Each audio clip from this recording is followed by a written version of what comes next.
Welcome to the Sunday show after dark. I'm your host, Forrest Valkai. No. I don't know if the audience can.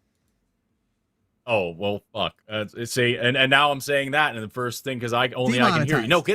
Put him back.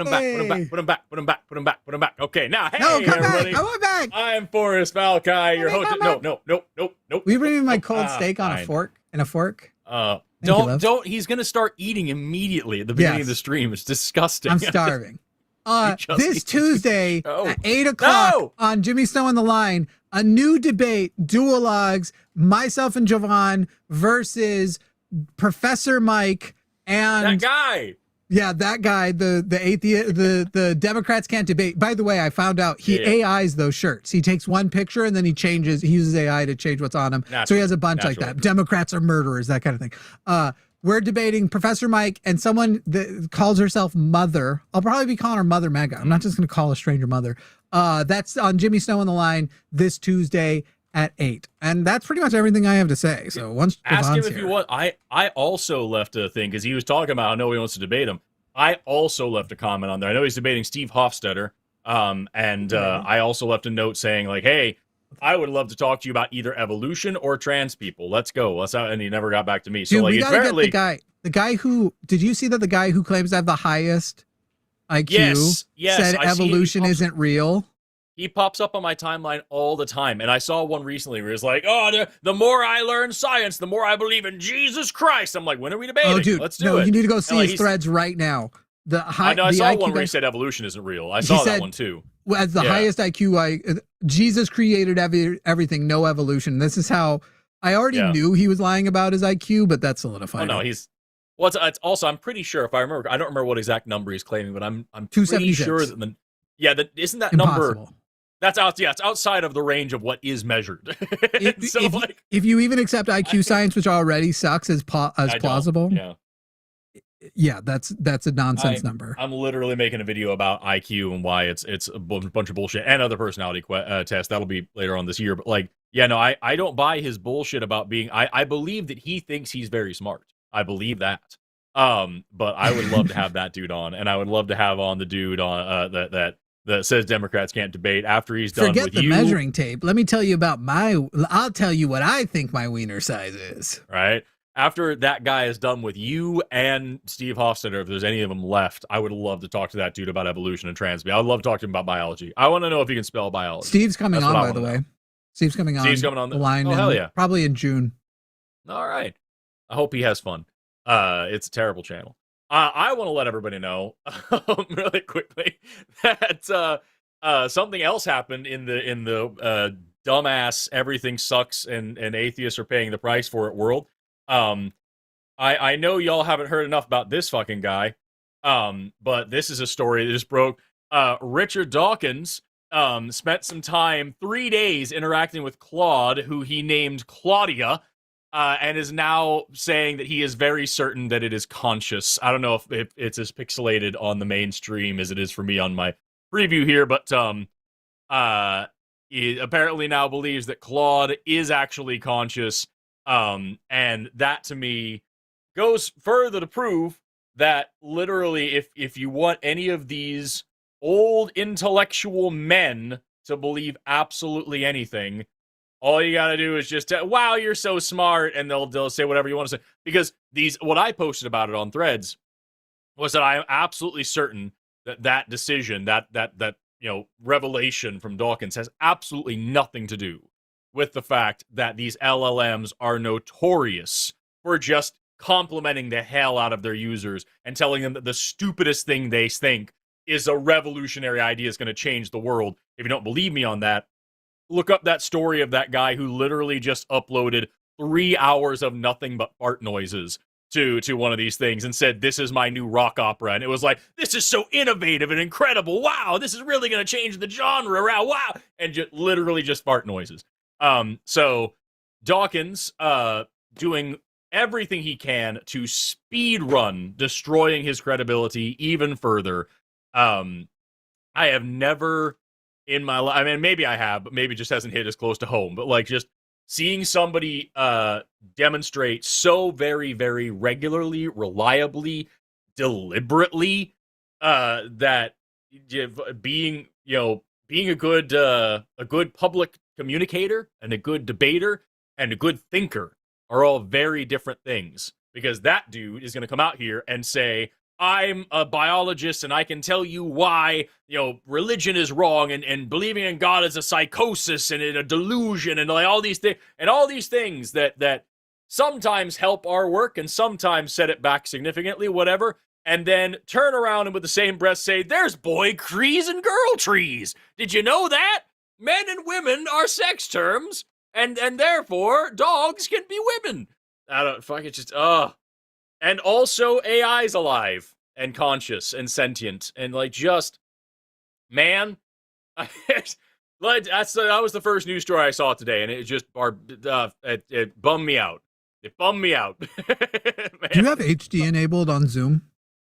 I don't know. How do I do that? Hit the arrow next to video and click video and effect settings and then make sure the HD check mark is on.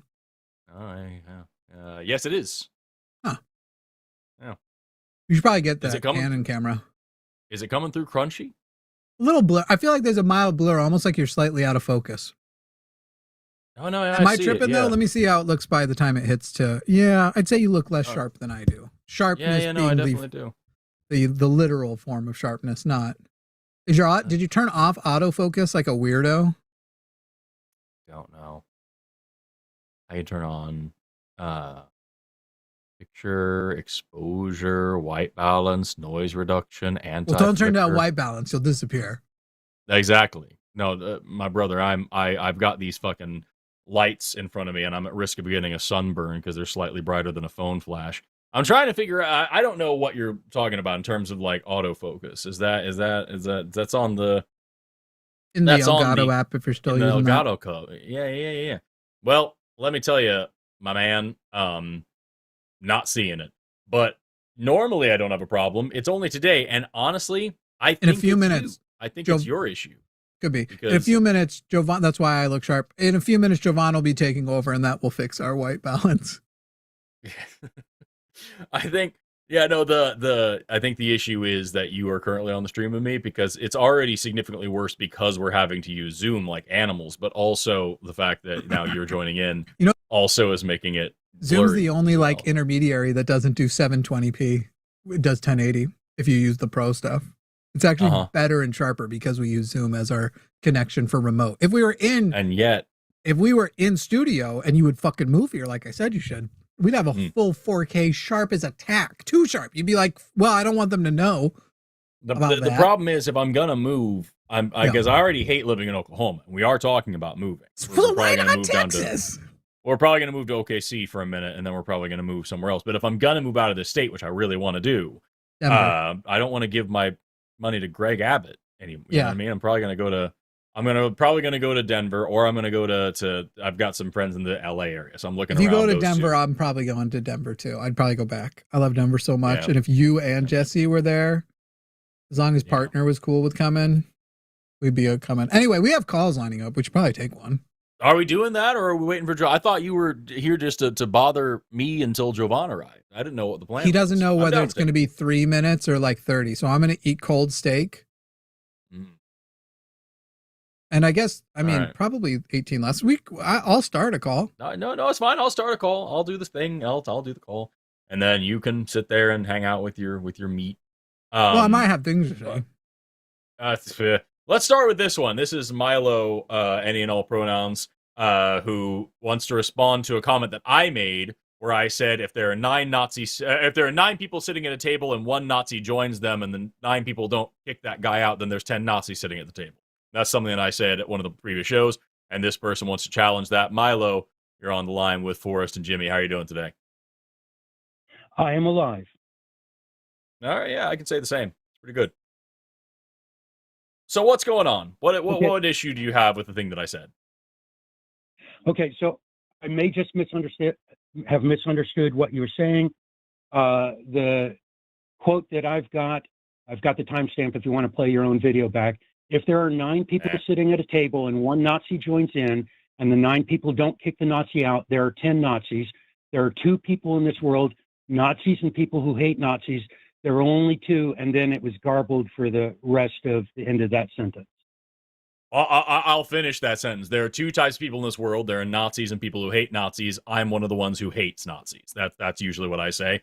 And yes, I would also double down on the fact that if you have 9 people sitting at a table and one Nazi sits down and the 9 people don't kick that one Nazi out, or at least like call him out and like say, hey, we're not cool with this shit, you have 10 Nazis sitting at the table. Because again, if you are not actively hating Nazis, you are in line with the Nazis. You are doing what the Nazis want you to do.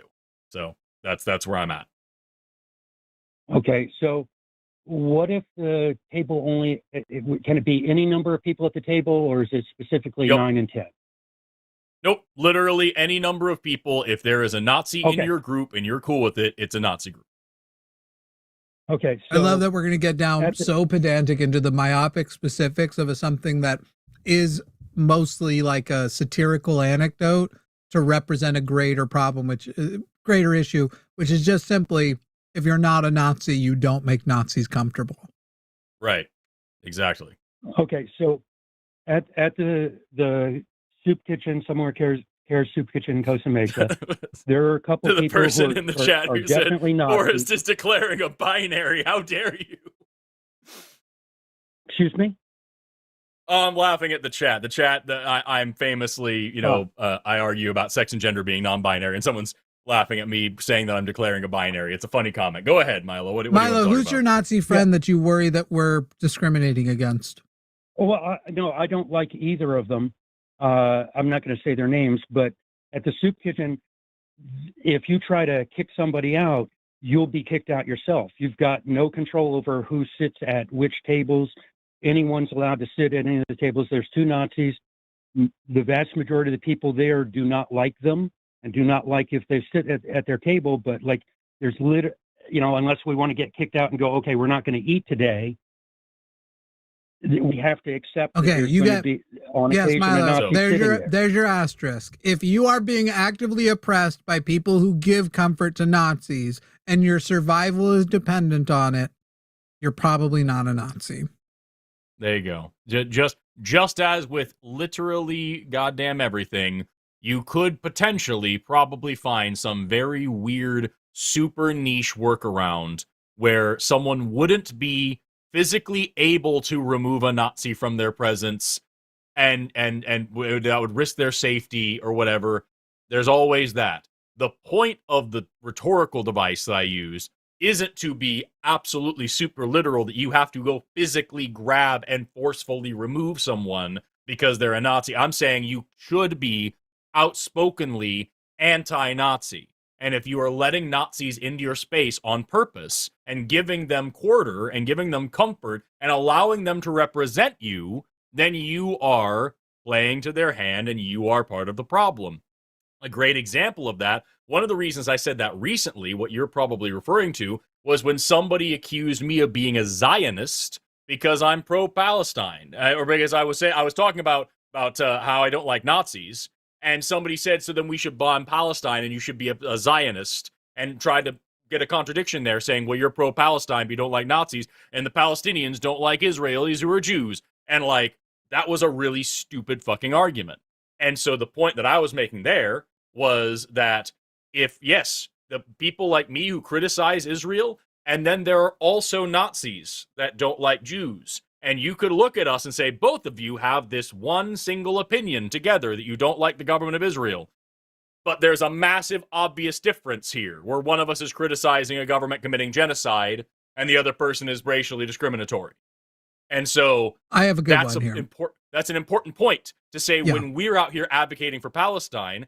If we see a Nazi in our space, we need to make sure to say, fuck that guy. We're not with that guy. That guy's not with us. Fuck everything he believes, everything he stands for. Fuck him, fuck his kids, fuck his mom, fuck his dog, fuck all of them. I hope that it's a shame there isn't a hell for him to burn in, and be very clear about that. We don't have to go physically remove the person if that's going to put our safety in danger. I would never advocate for that. How many, Milo, so these guys who are there, how many times would be, if you were to pretend they farted and just say, bro, stop farting, those, like, please wait until you get outside, How many times are you allowed to say that before you think you'd get kicked out? Well, you're allowed to disagree with people there, but they don't want anybody to become yeah. But obviously, if you said it 100 times, that's obvious harassment. So how many times are you allowed to say the fart thing before they would be like, okay, you're being crazy, get out of here? I would not know, but their policy maybe is 9? basically the people who are in charge make a decision in the moment based on context of whether they think somebody needs to be kicked out or How many not. times do you think you'd be safe then? Would 5 times you'd be safe? That somebody's accusing me of farting? You're accusing them of farting. How many times do you think it's safe to do and you're not going to get kicked out? Yeah. Yes. I normally don't discuss that because there's a lot of people there who are off the streets and Milo, stop with all the extra story and stuff. Just answer the question. How many times is it okay that you think you would be safe to accuse him of farting and just asking him to wait until he gets outside because they're rancid? How many times do you think would be safe to say that and not get kicked out? If I stayed calm and polite, I could probably keep doing it. Okay. If you don't, you're a Nazi. All right. So just start accusing him of farting. Stay safe. Don't get kicked out. But just keep going. Bro, I know it's you. It's clearly you. Please wait until it's over. Otherwise, you're a Nazi too. It's okay. I think with the clarification that Forrest just said that we're actually in agreement, and so I don't know if we need to continue the call. It's weird how literal you took this, and it seems deliberate. And I just want to be very clear. I mean, literal. You better say he's the whole point here. The whole point here is that if you are in a political or social group that allows Nazis in, it's a Nazi group. That's the whole point that I have made. And so, like, if we're talking about trying to appease the centrists and like bring in people to make political change, blah, blah, blah, and we're cool with Nazis, then it's a fucking Nazi group and we can't be cool with that. And so when we're talking about things like opposing the genocide in Palestine, when we're talking about things like opposing MAGA, when we're talking about any situation where Nazis might or probably will come up, it's important to point out, if you are comfortable with allowing Nazis in your group, it's a Nazi group and you're probably a Nazi too. That's the whole point. That's all that needs to be said. I'm autistic. I'm very literal. I have trouble with figurative stuff. And so if that makes me weird, I already know I've been called that since I was a little kid. Yeah. Right on. And that's what Jimmy's saying is like even without being forceful, there are ways to socially make the Nazis feel so awkward that they leave. That's what he was suggesting. You don't have to physically actually do that either. Before I get canceled, just so everyone knows, I'm autistic as fuck. If you're not in charge of that space, then you have no control over who that space lets in. But you can be an asshole. Okay. Cool, Milo. Sounds like we're good. All right. Thank you. Thanks, man. Yes. Bye-bye. It's easy enough to tell where the Nazis are, too. Like, if you ever want to know if there's Nazis around, just say fuck Nazis. I'm familiar with one Nazi named Milo. Yeah. With a strangely Jewish-sounding last name. It does seem ironic. It happens. It happens a lot. Is Yiannopoulos a Jewish name? I don't know. But like, I know it happens. Stephen Miller turned being a Jewish and a Nazi into a sport. It's his entire brand. But no, like for real, just if you ever want to, just be like, I don't like Nazis. Nazis suck. And then everybody who pops in goes, not everyone you disagree with is a Nazi. Those are the Nazis. It's easy to find them. It's super easy to do. And we've got a few other calls on the line here, but remember, we actually never talked about what the show is. Yiannopoulos. For everybody, Greek, Jew, they both start 6'7". I have Jew envy. Do you have Jew envy? I grew up around a lot of New York Jews, and I really wanted to be a Jew my whole life. I was raised. I grew up very poor, and we got a lot of help from the Hebrew Temple in my city, and they were really cool people. I like what J.R.R.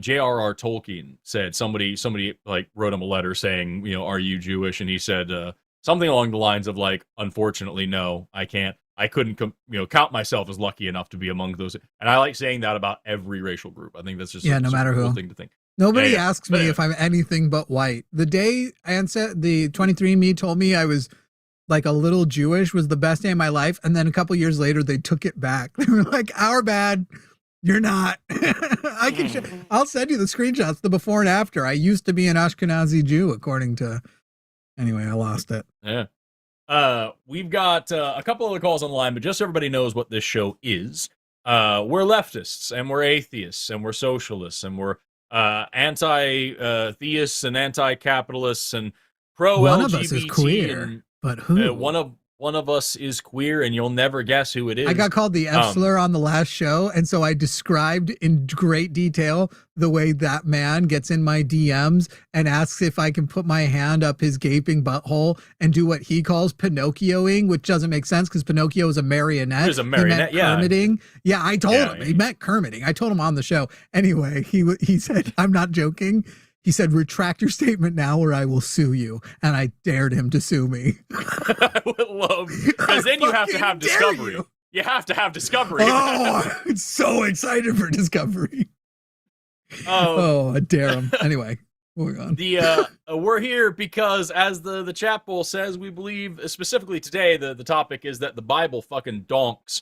We're not fans of this book. We don't think that it is the good book. We don't think that the character of God is a good guy, and we're here to talk about it. So if you are out there and you're a Christian, if you're a theist, especially of the Christian variety, if you believe that we need to accept Jesus Christ into our hearts, or that our lives would improve if we believe the way that you did, or that the God of the Bible is not a monster, but actually a good guy, or that he is just, fair, kind, loving, any of those things, this is the show for you. If you want to get through to some atheists, you may not get through to us. But we got, well, what do we got here? Like 2,000, 3,000 usually people watching. Let me see, we got. We're not there yet. We're at 1,000 so far. No, on both streams we got 2.2 thousand. So we got about We got about 2,000 people watching right now. That's cool. Guarantee, if you make good points, you're going to change some minds. You're going to save some souls. We don't think these souls exist or need to be saving, especially not from that piece of shit. So, like, this is your chance. 720-619-2288. I'm usually nice. Jimmy's usually insane. And pretty soon we'll have Jovan, who's just an incredibly handsome man. Wow, the vertical has more than the horizontal right now. That's crazy. It happens. 720-619-2288. Pick up that phone, call that number, and if you're outside of the U.S., use the web link in the description, and let's talk. Let's talk about all that. And also, just want to throw it out there, I know it's the Sunday show. It's not our usual bag, but because I'm on it, it is. We're also taking anti-science calls. If you don't believe in evolution, if you think the Earth is less than 10,000 years old, if you Forrest, think really, it's supposed to be God stuff, and you're adding so many things to the list, and we have calls waiting, and don't even need to. If you think sex and gender are the same thing or synonymous and binary, this is your show. If you think that humans didn't come from monkeys, this is your show. Call in 720-619-2288, and I will take your call, and we will do a short call about science. That's the Hostile takeover isn't when you lose your company anymore. It's just when people who work there are just like, I'm just going to do what I want, though. Yeah, that's what it's been. That's what it's been. Anyway, let's start talking to Jordan, who says that the Bible is good for something. Jordan is a theist, pronouns he, him. Jordan, you're on the line with Forrest and Jimmy. How you doing today? Is it toilet paper? Doing all right. So we're saying the Bible is no good, right? Yeah. So like I'm sure I know for sure that there are some minor lessons in the Bible, some quotes you can take out of there that are pleasant, the same way you can with the Lord of the Rings or Harry Potter or anything else. The point is that there's nothing good you can get out of the Bible that you cannot get without the baggage of Christianity. The Bible is not a good book. It endorses a whole bunch of hideous and evil things. The God of the Bible is a monster. You don't need it to be a good person. I guess the way I'd even put it, not only do I think it's true of the past, I think the sooner we get rid of the Bible as something people consult to as truth, the faster we will progress as a species. I think our species was held back by the Bible, and I think it is continuing to hold us back. And once we disabuse ourselves of biblical notions, we'll be better people to each other, and the world will be better. Well, yeah, I can agree that a lot of people misunderstand it or misuse it. I do. Oh, I think actually that think, Jordan, at least in one original person- context, the way it was written and the way the authors meant to write it, I would still say Yes. the same thing. I don't think you have to misunderstand, misuse. In fact, I'm very familiar with, not as much as someone like Justin, what the scholarship says was what the authors meant, and I still think it is worse for the world. Well, I think when you take a literal interpretation of it, that's kind of where things can go wrong. And I don't think a lot take all of people it do that. literally. There are parts I take literally, and there are parts I take like Psalms as Psalms. But there are parts where it is The only clear where literal they thing meant is to the be literal. crucifixion. Everything else is metaphorical and just kind of Okay, a tool to lead you to Christ. No, I'm sorry, you are incorrect and you misunderstand the Bible, because the authors who wrote the Bible did not mean much of it as metaphor. Do you believe that the wars that they were fighting in Leviticus and Deuteronomy, the Israelites versus different groups of people, you think those were metaphors? Those wars didn't really happen? Those wars? You think Jesus would support war? Yes. Jesus Christ, so, if Jesus is God, he literally gave the commandments for that war and how to take sex exactly slaves after the war. So the Bible says, yes, he would support led them it. to Christ. But then so let me not ask you, hold on, Jordan. You're Jordan, so full let of me ask shit. you then. Let me ask you then. You're a Christian, right? I'm only here for 2 more minutes. I don't really like labels, but you can call me a Christian for now. We can deal with that. Do you believe the crucifixion actually happened and Jesus died for your sins that mankind may be redeemed? Sure. I believe in the death, burial, and resurrection, yes. There we go. Okay. So now, do you believe that the God of the Bible, the character of God in the Bible, both Old Testament and New Testament as Jesus, do you believe that what the Bible says God is, says, and does is an accurate depiction of God? Not the God that I know. No, I would disagree with that. But, so then Jordan, when we read the New Testament and we hear Jesus talking about the law of love and all the things that you like about him, how do we know that those parts are true and the parts in the Old Testament where God says to keep sex slaves after you get done committing genocide, that part is not true? How do you tell the difference? Because I think the old part was just a bunch of people trying to figure out what was going on, trying to navigate. That's not your question. Your question is how do we establish that? Yet he already gave you your conclusion. You believe the Old Testament isn't the word of God in the same way. How do we tell? What is the mechanism you go and you say, the Old Testament, boo, New Testament, yeah.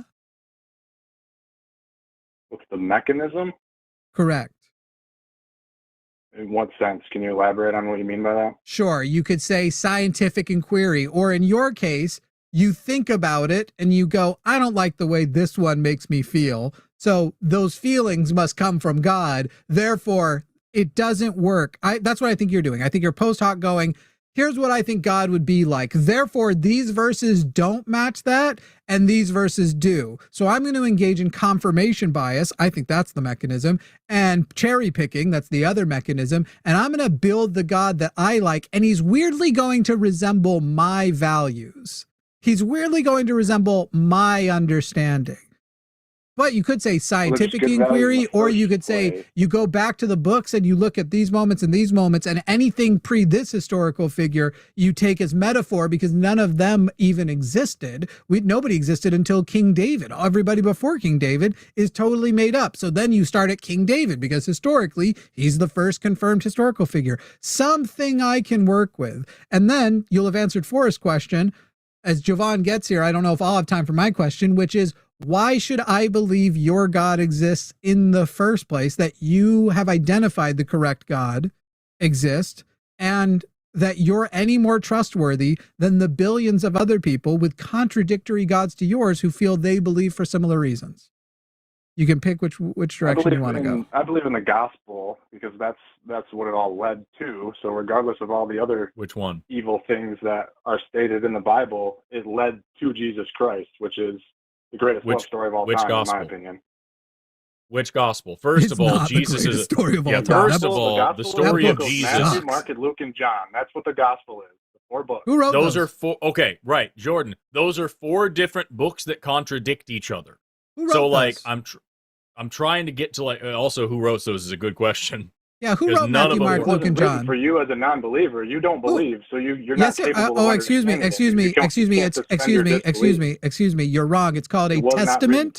You are incorrect. It is called a testament. That it is actually specifically, as laid out in the book, meant to be the book you read and are brought to Christ. If anything, it's more made for non-believers. Yes, believers, if it was true, get to use it and go, oh, look at the great story. But it is literally a testament. It is testifying to that reality. It is made for non-believers. And I think Paul or Saul on the Damascus Road would have some arguments to have with you himself about who that story is for. You have to talk over me because your argument falls apart. Sir, you're saying I'm talking over you because I didn't stop talking when you tried to interrupt me.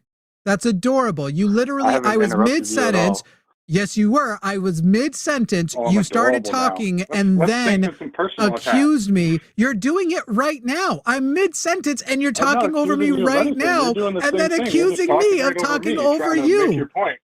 Jordan, Jordan, we haven't even gotten to whether you're a religious hypocrite, and yet we already know you're a conversational hypocrite. Also, for Arden, the black on red on a small screen of the text versus the banner looks bad. You are incorrect. You literally have tried to interrupt every sentence I've said. You've started speaking before I stop talking every time. Yes, you are a conversational hypocrite. You got to get it all out before someone else says something? Is that how a normal conversation works? So you are admitting you're interrupting. You're just now justifying you're interrupting because I'm too long-winded? You are admitting it, though. I give you credit because now you're stopping and letting me speak. Is that correct? Are you admitting it? That it, in fact, based on what you just said, you're essentially saying, yes, I was interrupting, but you have to get everything out. That was your point. I'm long-winded, so you interrupted my long-windedness. Oh, look, you just did it again. I just want to talk about the Bible with you, man. And it sounds like what you just said a second ago is so fucking stupid. You said that the Bible wasn't meant for me, which Jimmy just laid out why. Which was his response to the question, who wrote Matthew, Mark, Luke, and John, by the way. Right. But what's more important is, like, that is so silly because that is not a method of thinking that you would, I hope, is not a method of thinking that you would use for absolutely anything else. If I, as a biologist, came to you with some new biology lesson and I told you, you just have to believe it first and then you'll understand it, you would think that was really dumb. And yet, the creator of the universe needs to do that in order for you to what, be saved. And like, that is so fucking silly, man. Jordan, you accept the Book of Mormon then? No, I don't know much about it, but my understanding is but it's true. But it's true. But the Book of Mormon is true, and it's the greatest story ever told. You just have to believe it, and then you'll know. Okay. If you think Jesus was cool before, wait till you find out in the Book of Mormon he can teleport. Your disbelief, then that's why you think it's contradictory.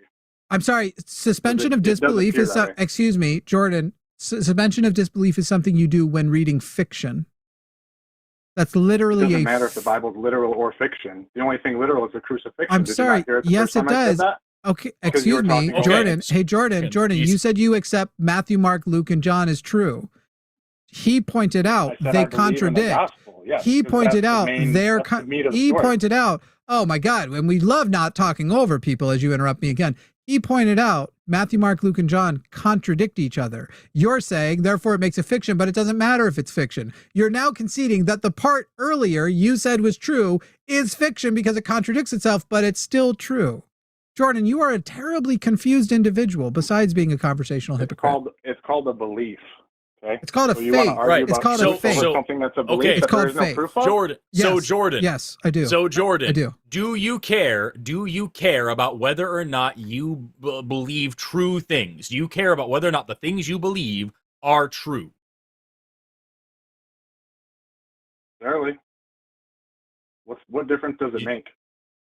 At the end of the day. Well, there you go. If it works, he's trying to jump in like he's going to be the adult, like this guy has. Like, there's any fucking chance. No, this is actually the point that I wanted to get to. This right here, Jordan, is the problem. You don't care if it's true. You believe what you want to believe because you want to believe it because you want to believe it, and that's the end of the story. I believe it so there's no point to me because it makes sense to me. Right, but that's not how reality works, Jordan. Thank Things are either true or they're not. You have just decided. How do you know we're not all in you have just right now? You're the ultimate of what that is yes, and truth is? And that is the laziest possible way of thinking, dude. And so what you're doing it's here is showing it's, again and again. It's the height of arrogance. Jordan, it is. literally, Lazy we're and saying arrogant. we don't believe that your book, where magic happens, non-scientific things happen, is true. And your best argument when faced with how dumb that is to resort to, well, if you don't believe my magic man exists, shouldn't we question whether the universe even exists? The jump between those shows the arrogance of your fucking position. We're saying we don't believe in magic even in a young girl's heart, and you're saying, therefore, we should question whether anything exists at all? That's fucking... I don't think it's atheists get opposed to also, how that's literally arrogant as fuck. To assume that I haven't also is fucking weird. But reality that's not arrogant. Yes. No, your assumption that we haven't questioned reality and that you positing the laziest thought experiment of all time, well, what if we live in a simulation, bro, as a reasonable counter to is magic real? Right. Literally. That's fucking silly. Literally. You're still doing it. He's none still doing it. None of it matters, Jordan. You can't grasp, Jordan, the simplest concepts. Matters. And Jordan, more importantly, none of it matters, because whereas I go check and make sure what I think is true, and if it's not, I stop believing it, you just said a second ago, you don't care. You want to believe it, so you believe it. It doesn't matter if it's true or not. If it's true or not, because there's no proof of God. That's why it's called a belief. No, it's called faith. That's dumb. It's that's faith, a dumb in that way it's an to think. unjustified belief. It's actually not dumb at all. Let me ask you this, dumb. Jordan. No, let me help you understand it. Is there anything, if all you have Jordan, is to call me dumb, then you have nothing. Ooh, Jordan, you've also mistaken. You've once again mistaken rhetoric. We called the belief dumb, not you dumb. That's you internalizing it. You failed once again in your conversation skills here. Is there anything? Help me out here. Yes. Is there anything at all, Jordan, that you could not believe based on faith? The way that you believe in God, is there anything you couldn't believe in? A person could believe anything. Yes, I think that's true. Right. Now, turn it around. I'm a scientist. I care about evidence and fact-checking things. Is there anything that I couldn't believe in based on evidence and data and scientific rigor? Is there anything that I could not believe in this way? Science is still based on a belief. That's not an answer to the question. Is there anything that I could not believe in based on my scientific framework, my scientific worldview, my scientific understanding, my demand for evidence and data? Is there anything that I could not believe in my way of thinking? You could not believe in the Bible because you're using your scientific reductionist view to try and prove that God's wrong. Hey, Jordan, I'm going to make this really simple. I'll answer the question for you, Jordan. I will answer the question for you because you are deliberately refusing to think about this. He's being dumb on purpose. The answer purpose. to the question is, I couldn't believe in anything that I didn't have evidence for or a good reason to believe in. Now, this is the difference between what we're talking about. You believe what you want to believe because you want to believe it, and it doesn't matter what's true. I believe in what I can verify. That's a major fucking difference. And the way that I think, Jordan, as you continue to interrupt me after bitching about people interrupting you, the way that I think, Jordan, is the reason why Jordan, you just did Jordan, it again. Because because it is our show where you call in to ask questions, and now I'm explaining to you why. That's how you win your arguments then. My God! Yes, Jordan. It's so fucking easy when you have a conversation. I muted Jordan for you. If you'll finish your point, I have one question for him, and then Jovon's here, so I will switch out. Sure. The last thing that I need Jordan to understand is that my way of thinking, caring about facts and evidence, not just whatever I feel like believing today, is the reason that you are able to call us on the phone and act so silly right now, Jordan. Phones work, computers work, the internet works, modern medicine works, air conditioning works, airplanes work, vaccines work. All of these things work because of science and because we're able to check and make sure we're not just believing whatever the fuck we want to believe. You can try to reduce reality down to some unfalsifiable bullshit. Doesn't get you away from the fact that you have already admitted you don't even care about whether or not your beliefs are true. You just want to believe them. And I would never want to live that way. Jordan, that is my answer to you. We're gonna make this I'll let you say whatever. We're going to make this extremely easy, Jordan. There's a jar. In that jar. Science nope. and God Hang on, Jordan. And lots of Jordan. find God. No, they don't. Okay, I've muted Jordan again because he thought he could talk over me because he thinks I have to go soon. You're going to answer my questions. Jordan, I'll mute. You're on mute. I'll give you the question while it's muted. There is a jar in front of you and another person. In that jar, you can see that there are 6 ping pong balls. You assert your belief that there are 6 ping pong balls on the basis that you counted them. And therefore, you believe there are 6 ping pong balls in that jar. The person next to you, despite there being nothing else in the jar, asserts that they believe there are 100 pixies in that jar. There are no visible pixies. There are no pixies one could count. But they assert that they believe there are 100 pixies in that jar. Are the 2 beliefs equal? Are they equally valid as beliefs? Even science is predicated on faith. Are the 2 beliefs equal? I've muted you again since you are refusing. Are the 2 beliefs equal? He's hung up, which is sad Jordan, because the next question would be, since you say predicated on faith, define faith. And we were going to find out he doesn't actually know what faith is. Anyway, Jovan literally refused to think throughout this call and just got his fucking fifis hurt. He literally just spammed platitudes. It was so boring so early, and I saw you had such hope for him, but I gave up. There are some scientists. Oh no, it wasn't hope for him. It was hope to get to a conclusion that the audience can understand, because this show isn't about. I knew he was going to refuse the whole time. But fucking it bothers me to say I don't care if this is true. I just believe it. Okay, well I do care if things are true. Yeah, but you also believe things, right? The point of the jar analogy was he was starting to essentially claim that beliefs are equal, that his belief in the Bible is equal to your belief in evolution, for example. Belief is one word. There's also the word knowledge. Knowledge is where belief and facts that I will say, some people say this in a way that I'm a little pedantic about, but technically it's where facts and beliefs overlap is where knowledge is, I think, where people say. I think you can actually believe something that's true and it not be knowledge if you don't know why it's true. There are probably people who believe in evolution for dumb reasons. They're technically right, but it's still a belief, not a knowledge. And so that was the point of the jar analogy. A belief, I like the phrasing to say, like, when you have knowledge, it's when a belief is so strong it would be like completely absurd and contradict reality for you to try to deviate away from it. Kind of like I mean, it's like But knowledge is a subset of belief. And so you can literally, beliefs can be things that have no justification or all the justification.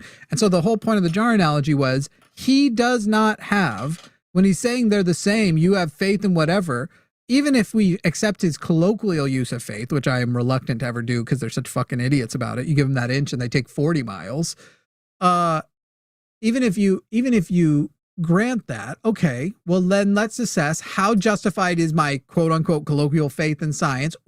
Did I count the balls in the jar, or did I assert because somebody told me the pixies are there, but I don't actually know, I haven't counted them, and the person who counted the fucking ping pong balls and asserted that belief is far more justified than the other person, even if there's 7 balls and they missed one because they didn't count it, and further discovery, especially if they would then update it and go after further discovery, I realized there's actually 7 balls. That person is way more compatible with reality and not a fucking idiot. Whereas the other person, who's the pixies, would be melting down, like I already forgot the caller's name, melting down and be like, well, if you don't believe there's pixies, how do you even know there's a jar? Because I can see the fucking jar, you idiot. It's there. We can touch it. We can examine it. All right, Jovon can take over. I'm going to go pee, and then we got lots of chores to do tonight. Bye, everybody. I'm off choring. Bye. It is just genuinely deeply frustrating to have someone just straight up refuse to participate in the endeavor of thinking. What are you doing here, you beautiful man? I thought that was going somewhere way different. And like, why are you in this bed, boy? What are you doing here in these parts of the woods? Welcome to the show, Jovan Bradley. Oh my gosh. I'm so excited. I can't wait. Hey everybody, meet Jovan. Jovan's a recent addition to the show. He'll be sticking around for a little while. Am I? Yeah. Oh, like this show. I thought you meant like recent. I was like, am I recent? I feel like I've been here. I'm just saying dumb things. How long have I been on the line at this point? How long has it been? It's been a long time. I think it's close to a year now. Has it? God, my concept of time is all sorts of fakashed. Yeah, I'm very tired. I am supposed to be. I gotta tell you, to everybody out there, we have 2 callers waiting on the line, but we have my glob. Never mind. I was about to say we have lines open. No, we have 6 people in the call-in queue, so lines are full at this moment. So we're gonna try to get through these. But we'll start digging in. If you're an atheist calling in, don't, because we're not gonna have time to take your call. We have one atheist who is on the line already. Jovan, are you cool talking about historical Jesus and evidence of the Roman Empire crucifying people? Because I don't know anything about that. That's not my area of expertise. I mean, yeah, I don't necessarily understand their question that is in the call notes, but let's go ahead and take them right now so we're not waiting yeah. forever with something we don't know. So, Anna, pronoun she and her, calling in all the way from Latvia, who wants to ask a question that I don't know if either of us can answer. Welcome, Anna. You're on the line with Forrest and Jovan. How you doing today? Hello. It's just Anna, but Anna. All right. Yeah. Hi. I'm been watching for a while. Decided to ask a question because I've been trying to do some research on the whole historical Jesus question, and the main issue I have currently is that when people say the historical Jesus, they're trying to mesh together out a character of natural events. Like, they often completely rule out his early life because that's obviously based on Osiris and all that stuff. But I keep seeing a lot of secondhand declarations that that historians agree that there was Hebrew preachers going around the whole Palestine-Israel area who were preaching about the end of the world and gathering followings, and one of them could have. What question are you specific? I'm just because we're short on time. What question are you specifically? My question is, do we have any independent evidence that the Roman Empire actually crucified Jewish preachers like the Bible describes? Doesn't even have to be. Yeah, I mean, Josephus wrote about Rome doing mass crucifixions around the time. They wrote about Jewish mass historian. crucifixions against slave uprisings. Nothing about specifically the Israelites or the Jewish people. That's why I'm pretty sure. Confused about it. Again, this is not my area of expertise, but I'm pretty sure the maybe I'm getting confused with the folklore, but the idea is that it wasn't that they were uprising slaves; it was anybody who is challenging the authority of the state, and that's like what supposedly Jesus was doing, and something like that. Rome didn't kill any Jewish people because of their faith of being Jewish. Like, even Jewish preachers actually worked closely with Rome. It was, like Forrest said, it was specifically for the claims of kingdom. Kinghood. Okay. Kingonitis. But those descriptions are specifically just general descriptions of the Romans did this to people who advocated for uprisings in general, but no specifics about those crucifixions on what kind of people they were. Yeah, as far as I know, Rome didn't just like mass go on with like killing Jewish people just because they were Jewish. Typically, it had to be as a result of these uprisings.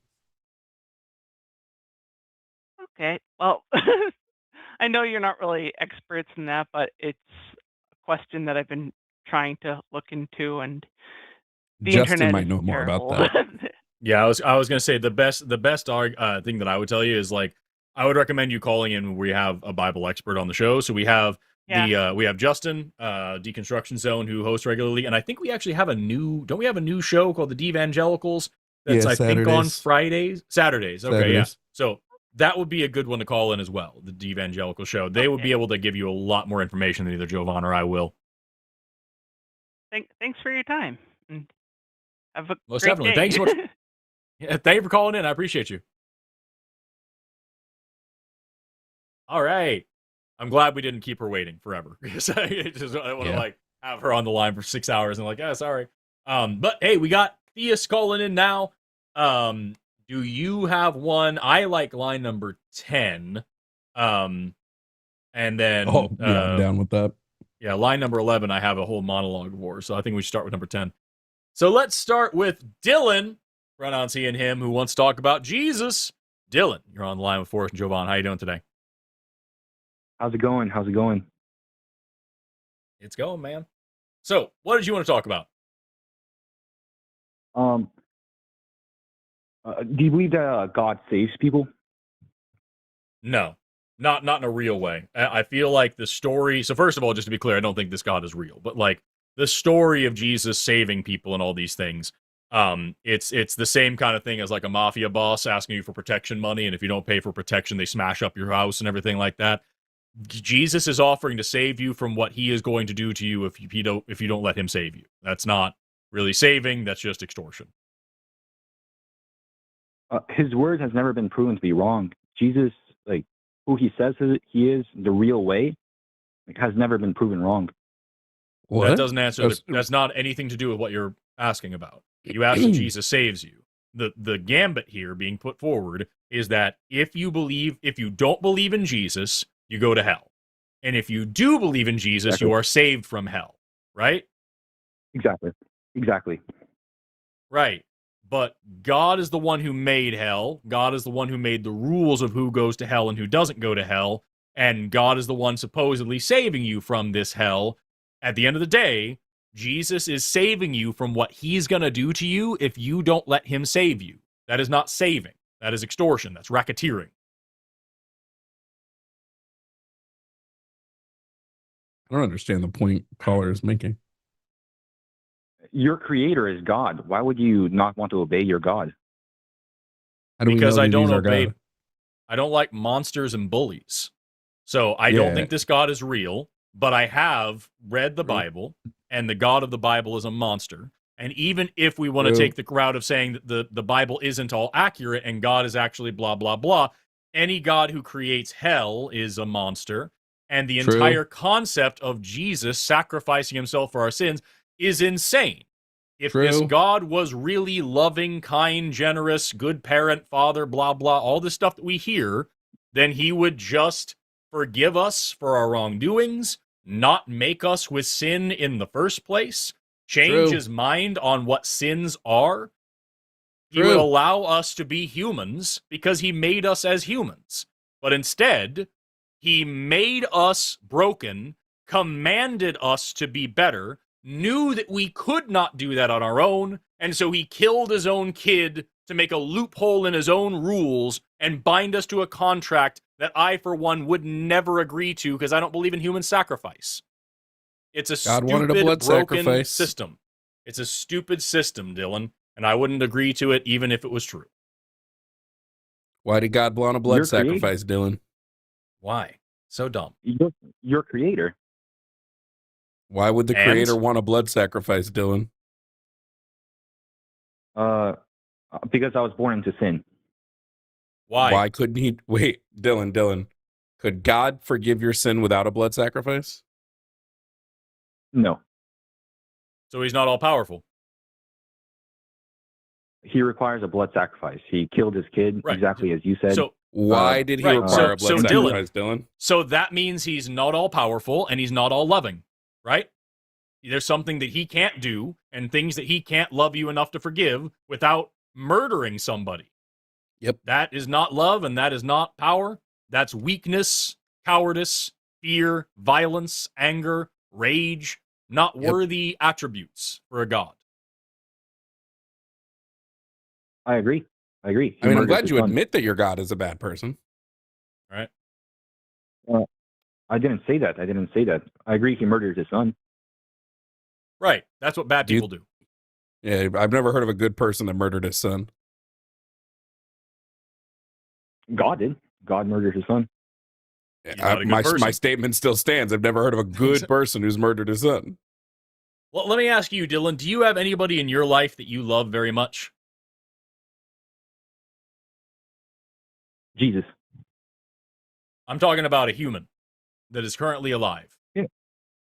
Yeah, Jesus. He rose from the dead. He's alive. A human being who is currently alive in the world with us today, who is flesh and blood, whose hand I could shake in person physically if I so chose. Do you have any of those people in your life? His name is Jesus Christ. Okay, please show me where Jesus is in physical form and I can physically shake his hand right now. I met Jesus. Not what I asked you. Could you please tell me where Jesus is in physical form? Is this one real? And I is this real? Physically touch his body right now. I don't think he is. I'm giving him like 2 chances before I'm sure about it. I met Jesus. I'm perfect. Yep, there you go. So at the end of the day, Dylan, I don't think you're serious. I think you're trolling with us. But the problem is, Dylan, what I want you to know is that there's this thing called Poe's law where without context, it is impossible to tell if somebody's fucking with you and just being stupid, or if they actually seriously just are that way. And that's where we're at right now. Because Christianity sounds so fucking insane that you sitting here refusing to think about the things we're offering you and just saying, well, yeah, God can do whatever he wants. He's perfect. That's what it actually sounds like. So I don't know if you're actually a Christian or not. I think you are a troll. But I want you to know, if you are a Christian, I want to thank you because you are helping us lead people away from God by showing just how fucking silly Christianity actually sounds. You are God's weakest soldier, real, Dylan. bro. You sound real like an actual Christian for most of this call. You tipped your hand here at the end. But, like, I just want to this is what it sounds like, for real. He's perfect. God can do whatever he wants. He's perfect. Yeah, that's called, and see, again, I don't think you're serious, but just for the people watching, Dylan, that's called might makes right, and that's bullshit. That's wait, Dylan, who told you God was perfect? Who told you that? Oh, good question.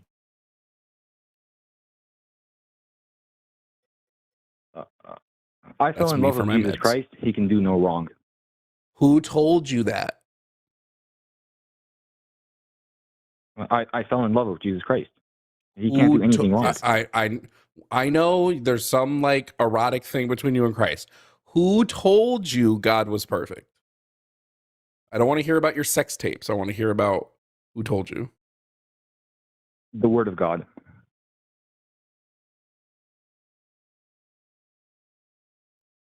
Should I say it in a different language? Will that help? It probably would. Palabra, like palabra, Dios, the Word of God. So God told you God was perfect. He spoke a different word. Exactly. He's not serious. So the reason you believe God is perfect, so could God lie? I never could God be lying never to heard you? him speak a lie. You've never heard God say a lie, so you didn't read the Bible? Oh, I was going to say you haven't read Genesis where he does that. If you've never heard God tell a lie, you've never opened the Bible. He does that a couple of times, actually. He does that in Genesis. I think he does it in Isaiah as well. Yeah, literally the first lie ever told is from God. But there's also that other part where he straight up says that he's going to spread lies in order to get. I think it's in Ezekiel. I'm tripping balls. He sent a lying spirit. Yeah, I'm tripping balls. He sent a lying spirit. You're right. You're tripping something. Dylan, how do you know that God's not just lying to you about saying that he's perfect? You're right. He sent a lying spirit. He sent a lying spirit before. Dylan, I think he's back one thought on everything. Every time we give him a new thought, he has to sit there on the old thought for a while. I'm like 98% sure Dylan is just looking. Dylan, what's your favorite verse in the Bible? Yeah, you're right. He sent also an angel of death. Yeah, he's trolling. Thanks for calling, Dylan. Yeah. He sent. We hit our 8-minute mark. Yeah. I wanted to let it go from it. And the reason why I wanted to let you have fun with it, but also, as I said during the call, this is what Christians sound like. Like, I want to be clear. I know plenty of Christians and they're good folks. I know plenty of Muslims and they're good folks. I know plenty of Jews and they're good folks. And I know a couple of Hindus and they're good folks. Religious people, good people, by and large. No problem with religious people. Problem is with religion. And you know why? Because we couldn't tell Dylan was joking for a while. That's what it sounds like. That's what it does to your fucking brain. To twist yourself into a fucking knot just to excuse away the creature that you believe in. You saw the same thing with the last caller, Jordan, who was getting all pissed off about Jimmy, literally said out loud, I don't care if it's true. It doesn't matter to me if it's true. I want to believe it, so I do. And I can say the whole Bible's wrong because the New Testament is right. But most of the New Testament is wrong because Gospels of Matthew, Mark, Luke, and John are right. But I don't care if they contradict each other because the crucifixion and resurrection is real. But I don't care if it's real because I believe it. Doesn't matter. It doesn't fucking matter. It destroys your fucking brain. I want to talk to line number 13. Are you cool with that? Yeah, I'm cool with 13. All right. Let's talk to Chris, who wants to challenge us on the Bible being bad. Chris, how are you doing today? You're on the line with Forrest and Jovan. Now, Chris, the reason why I wanted to take your call first, Chris, here, really quickly, I see you have no pronouns listed. We have almost 3,000 people watching you right now. When those people refer to you, would you like them to call you a he, a she, a they, or something else? Really, I'm a man, so I'm a male. That's what I am. But I don't need pronouns to present what I look like. And which of those pronouns would you use for yourself if someone was referring to you? So as a man, as a male, would you like people to refer to you as he, she? He, him, but... He, him. Awesome. There we go. See how easy that was, Chris? Super, super easy. That's how pronouns work. You prefer to be called he, him, so everybody, this is Chris, pronouns he, him. I know how they work very well, but... Cool. Just weird that you had to have a whole thing about it then. So, Chris, this is everybody. Everybody, this is Chris. So you do. The Bible. You just said believe the Bible is evil. You just said I don't go into pronouns. I is a pronoun. So this is just basic grammar, Chris. That's all it is. Thanks. We just want to make sure everybody refers to you properly. We're trying to be polite to you. So now that we got that out of the way, everybody, this is Chris. Pronouns he, him. Who wants to talk about the Bible? Chris, what about the Bible do you want to talk about? I just want to talk about where you guys prove that the Bible is evil. Okay, because if we say that the Bible is evil, right, then we got to go and say that every other religion is evil. And I would go a step further. I would say all of them are evil then. I would go a step further, friend Chris. I would say that the Bible is not evil. God is evil, and because the Bible dictates the word of God, that's what makes the Bible evil. Yeah, I would just be very clear with you here because it sounded like you were. It sounded like you were trying to get the slippery slope, and I want to be clear about it.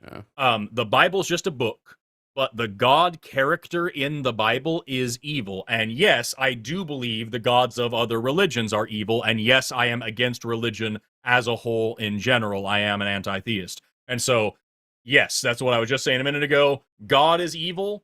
Any God is evil, especially the God of the Bible is evil.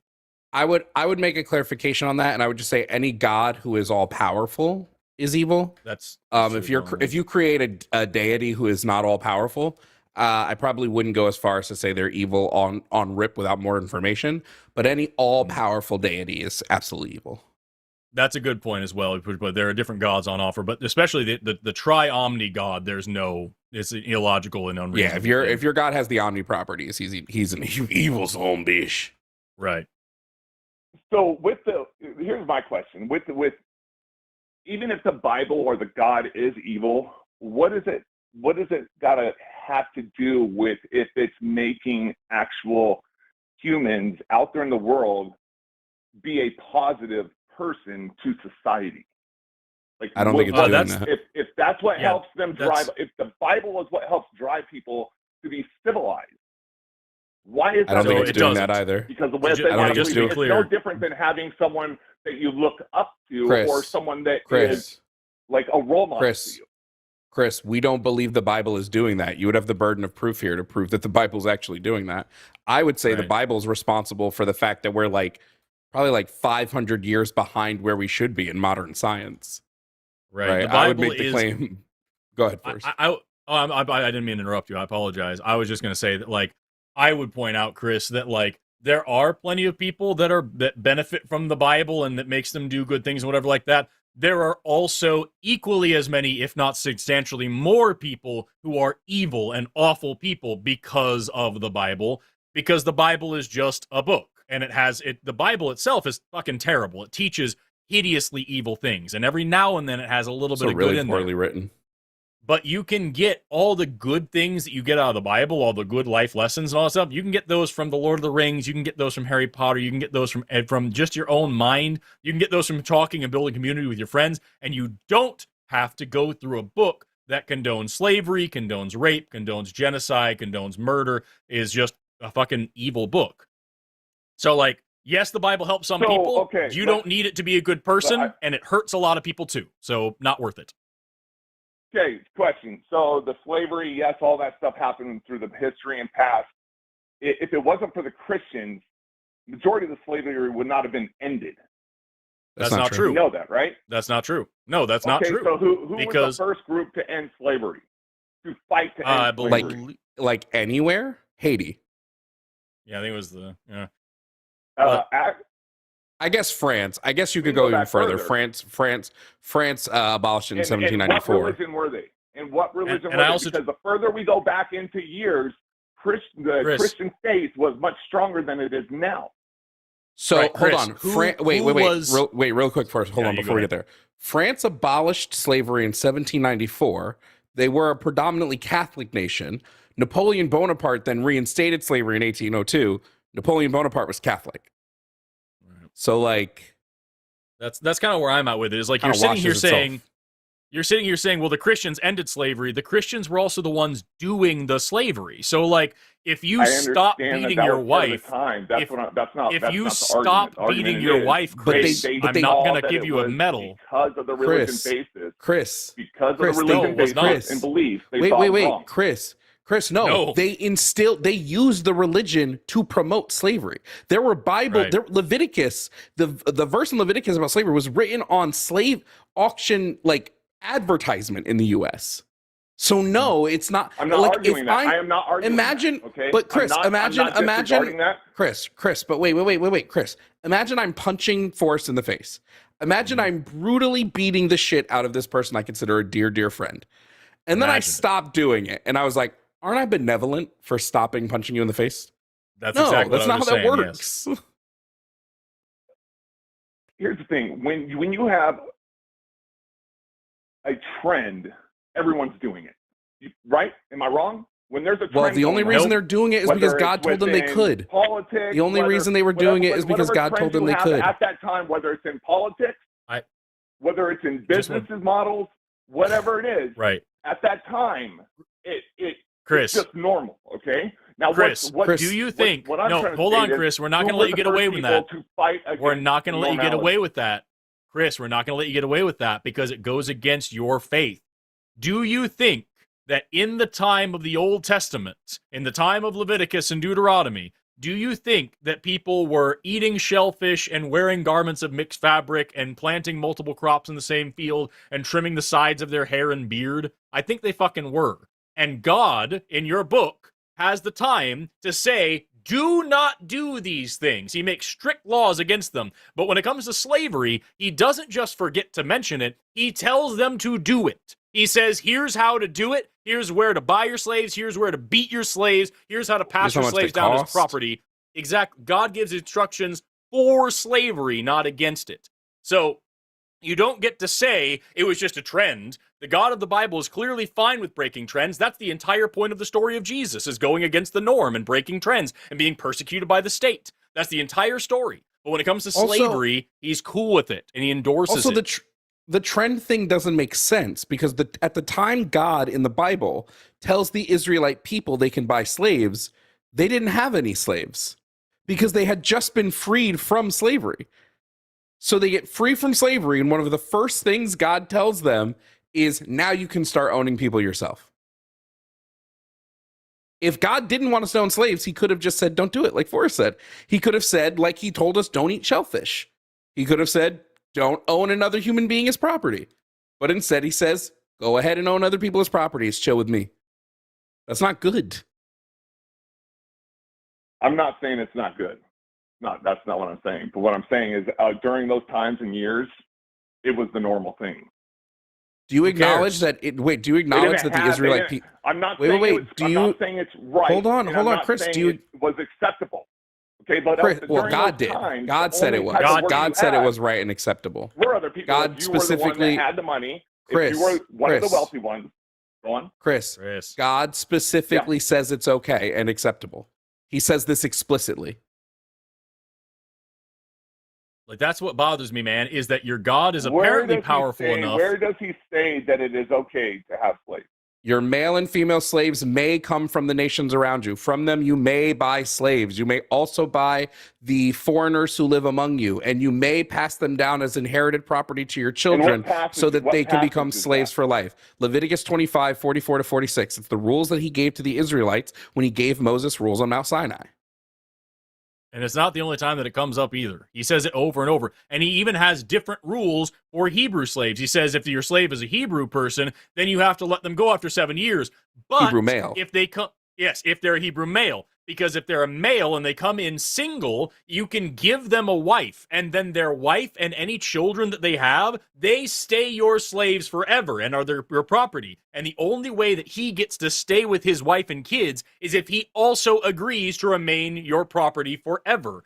And if they're not Hebrew, it doesn't matter. They're just animals to be used as property.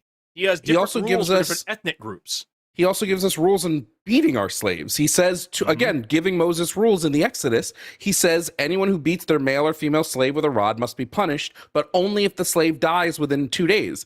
And if the slave does not die within 2 days, you cannot punish him because the slave is their property. Then you have Paul in the New Testament going, slaves must obey their earthly masters, whether they're kind or cruel, just like you would obey Christ. Like, God is pro-slavery every turn of the book. Mm-hmm. Otherwise, he would have said, don't do slaves. And he didn't. He was powerful enough to drown the entire world because he regretted making humans. That's what it says. He says he regrets making us, and so he drowns every living thing on Earth except for, I guess, aquatic animals. And yet, when it comes to humans owning other humans as property, fuck it, man. I don't want to go against the norm. I don't want to get laughed at or bullied or anything. Like, what is this, dude? It's a He says, that's just too, I can't figure that one out. I can ban shellfish, though. Don't eat shrimp. I let you guys go on. Can I speak? I mean, you guys just... Sure. Like, I'm trying to be respectful. I'm not trying to overtalk over you guys, but I do. I mean... I didn't think we were being disrespectful, but okay. No. I'm trying to have a civil conversation. I just don't want you guys to be muting me or whatever. I don't want to talk over you. So I understand what you guys are saying. And please understand, we're going to interrupt please. I'm sorry, Chris. I'm sorry. You did just start talking. I'm going to shut up. I just want to make sure you're understanding. We will have to cut in if you say something that's like really fucking weird or untoward. That is because that is the point of the show. I hope you don't take it as us trying to be an asshole to you. Okay, but I don't interrupt. I don't interrupt substance. I only interrupt things that have no substance or are irrelevant. Okay. But if it's got substance, I want to hear it. And now I will shut up, Chris. Okay? Go ahead. So you're going to disregard everything that goes beyond that, where he actually goes into trying to dissolve slavery. Only for Israelites. None of that means anything. I mean, it starts off in the early years, and then it goes on. He's only ever shows a concern about no, just for Israel. He's only ever cared about if Israelite people were slaves. Everybody else, he doesn't care.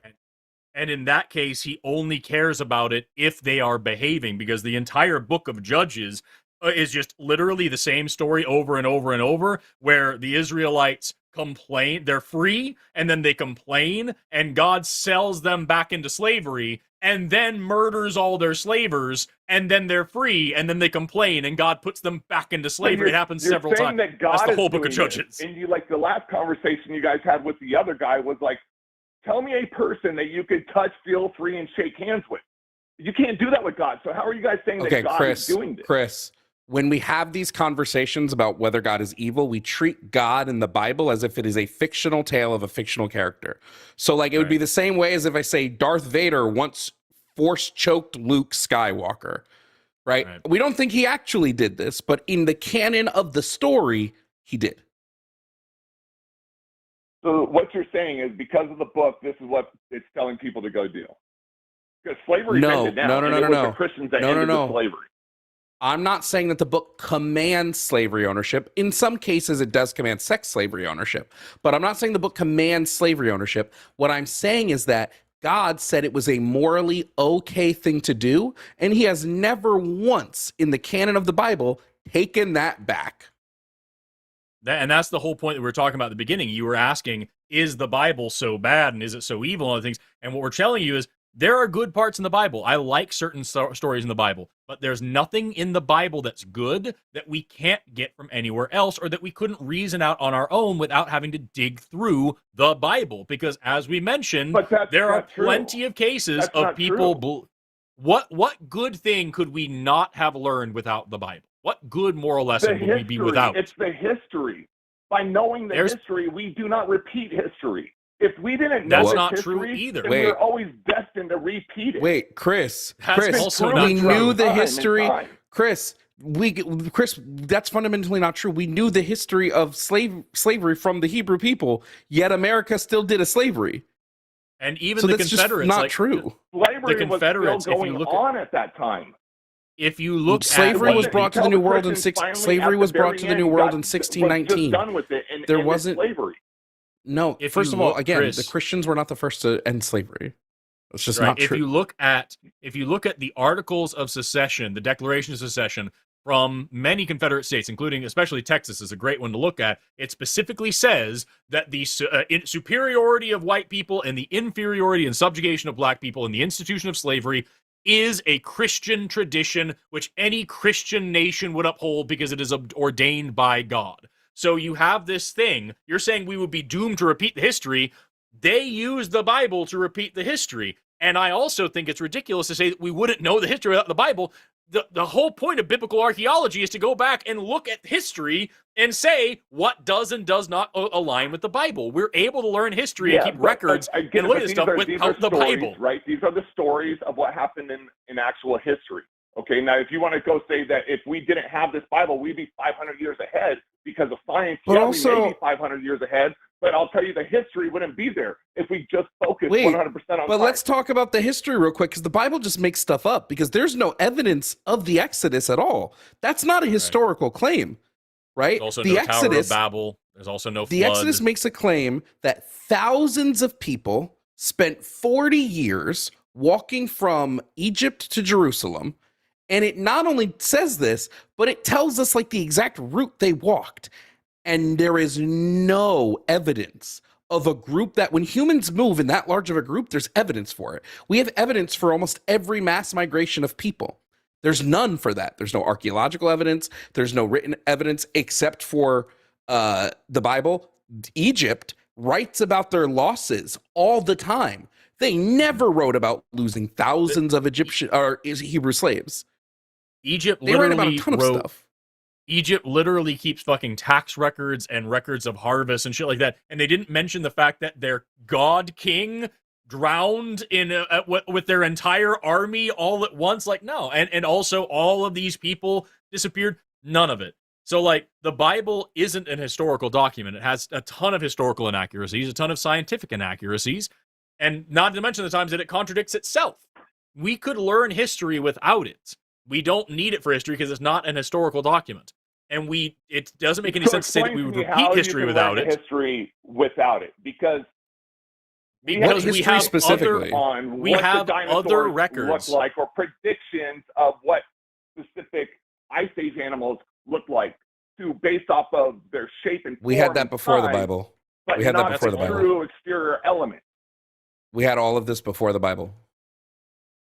What are you talking about? This is literally like, the Bible isn't like the first thing anybody ever wrote down, right? We have thousands of years of history before the Bible was ever written. That's its own verification that we can look at. It doesn't talk about the Bible. Like, what history are you talking about specifically? Like, when you're saying we wouldn't have... I'm talking about if you look at it on a history through a science aspect, without no stories or written document to go over. The Bible wasn't the first written document. There was people it wasn't even the first written down history. Did you really, truly know their lifestyle down to The Bible doesn't tell 100%? us this. The Bible doesn't tell us the lifestyle of the Israelite people. It writes stories that the Israelite people use. No, it doesn't. Slavery and not slavery. So that means that's not talking about the lifestyle. You don't know what the average person in... Wait, you have no clue what the average person in Israel did day to day just because you've read the Bible. You have no clue about that. So we know what their laws were, but that's because they based their laws around divinity. They didn't base their laws around some like democratic system. It was just here's what we think God told us. What you're describing right now is literally just how archaeology works. There's cultural historical archaeological theory, then there's processual archaeological theory, and then there's post-processual archaeological theory. Cultural historical is what I think you're just assuming everything is here, where we literally just have, these are the pot shards we're finding on the ground, these are the spearheads we're finding on the ground, this is all we know that they were. That's the most basic, rudimentary, the most verifiable kind of archaeological theory, right? Then you have processual, where you're actually doing science on those things. Take a scraping from the inside of the pots to learn what they were putting in those pots, help you build an ecological picture. What were these humans doing at this time? How were they living? What was going on? And then post-processual archaeology is, what did it mean to be a human in this area? What was their day-to-day life like? What did it feel like in this scenario? What were they interpreting these symbols as? What were their rituals all about? So we do have ways of learning these things. We don't need the Bible for it. The Bible helps because the Bible is a collection of stories from these times that like have been largely edited and mistranslated for the past couple thousand years. We can use this as a record of like understanding human storytelling and thoughts and traditions and stuff. But the actual reality of what was going on in these times, that's what archaeology is all about, dude. And we don't need the Bible to know that or anything before that. But you also can't just take passages out of a Bible, because that's full interpretation of the full context. How does that get me away? Like what we do right now with like our actual, like in social media, we post one-liners that just make people just go crazy without reading the whole complex of the story. I mean, I'm sorry. What context? Wait. What you're trying wait. Hold on. Let's analyze this. Let's analyze this. Take any story from the Bible. Let's take Numbers. Let's take Moses and the Israelites slaughtering the Midianites. What context makes it okay when Moses goes, kill everything that breathes?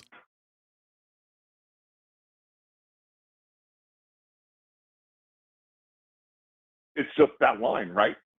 But did you read the pages before? What led up to that point? Right. No, that's what he's asking. He's asking, is there anything in those previous pages that could have possibly justified it? When God commands, kill every man and woman and infant, baby, child, but keep the virgin girls for yourself. When God commands that, what could there possibly be in the page leading up to it that would make that okay? What context do you think we could possibly miss that makes it okay to kill all the babies but keep the little girls for your sex slaves? What is the context, Chris?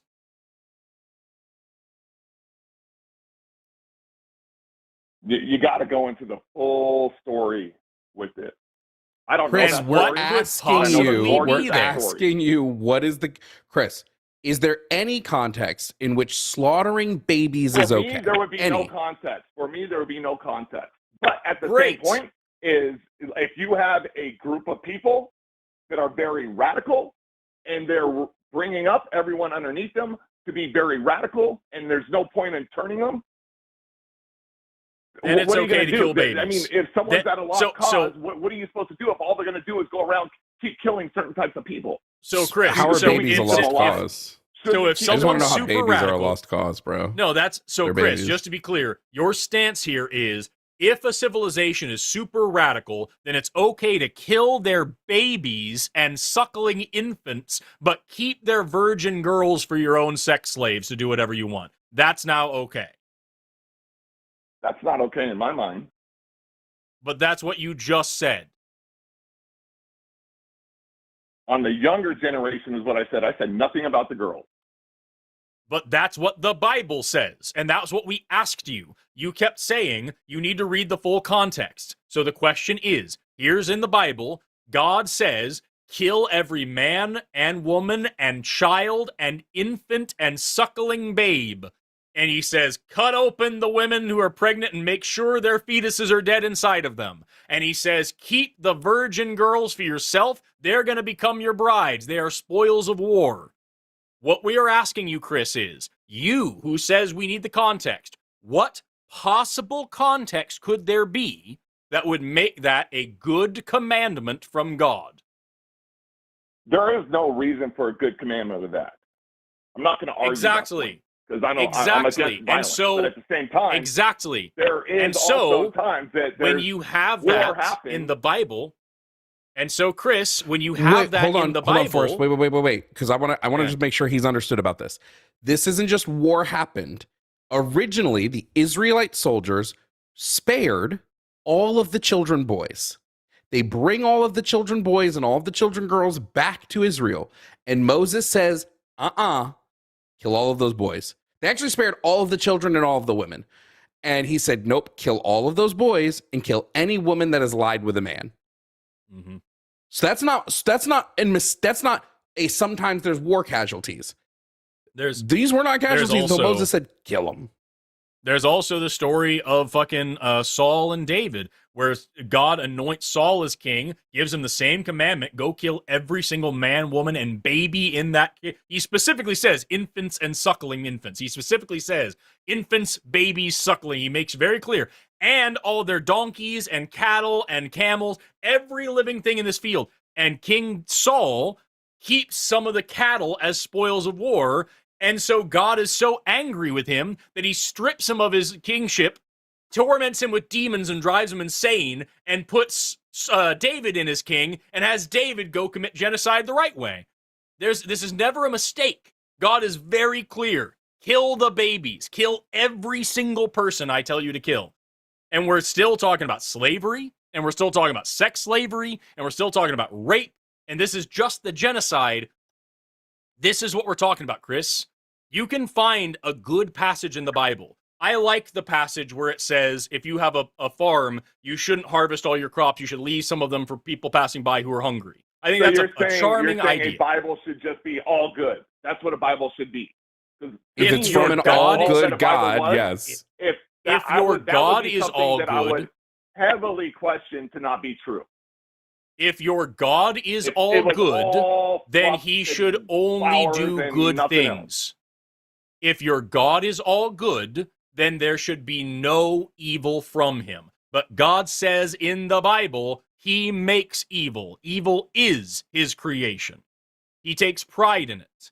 Your God cannot be all good and also command slavery and genocide and rape and shit. That isn't how that works. And what we're trying to get across to you here is you have a character in this book that is a fucking monster. Selfish, arrogant, prideful, cruel, unnecessarily stupid.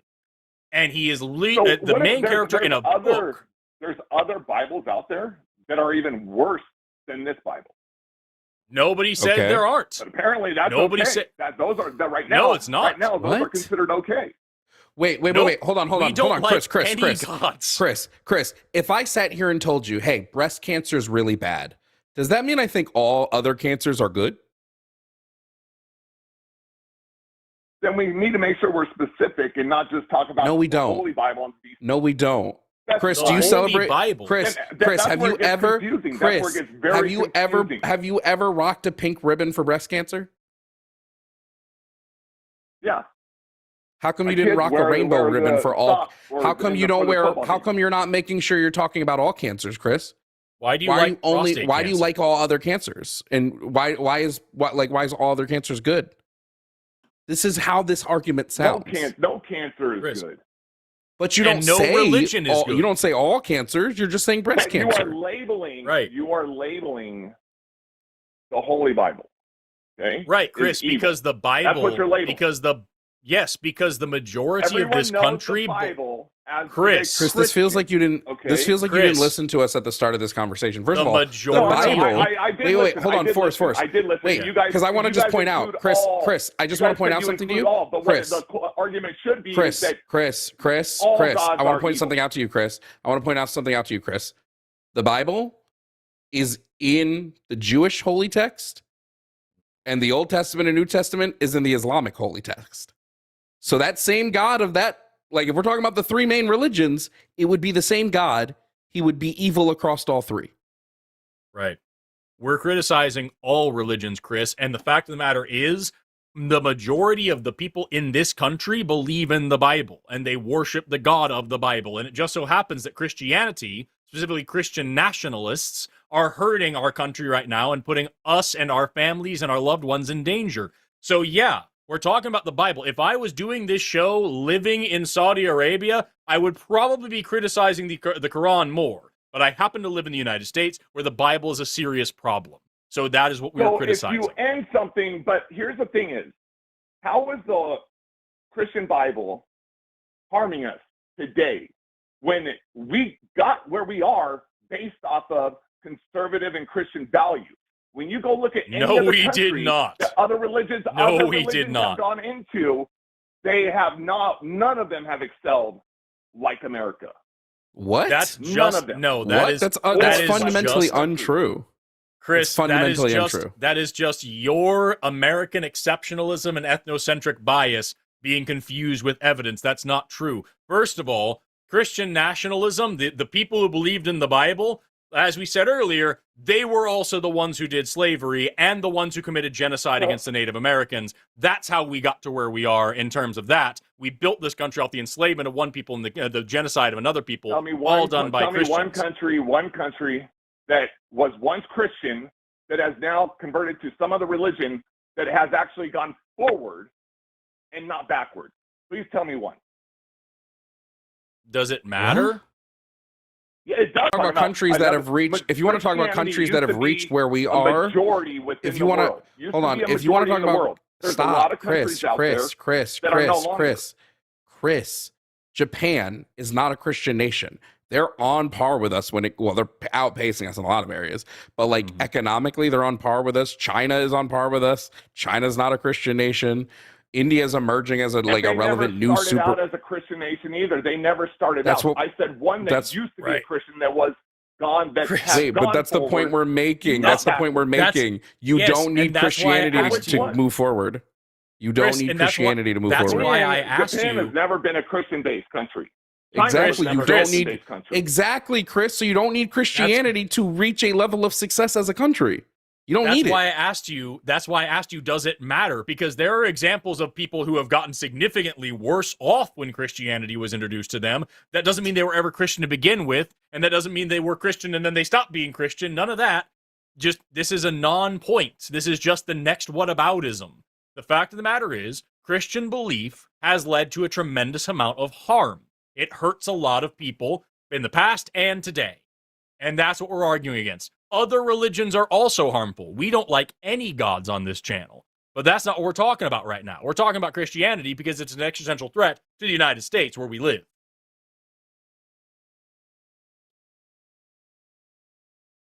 How is it a threat to the United States?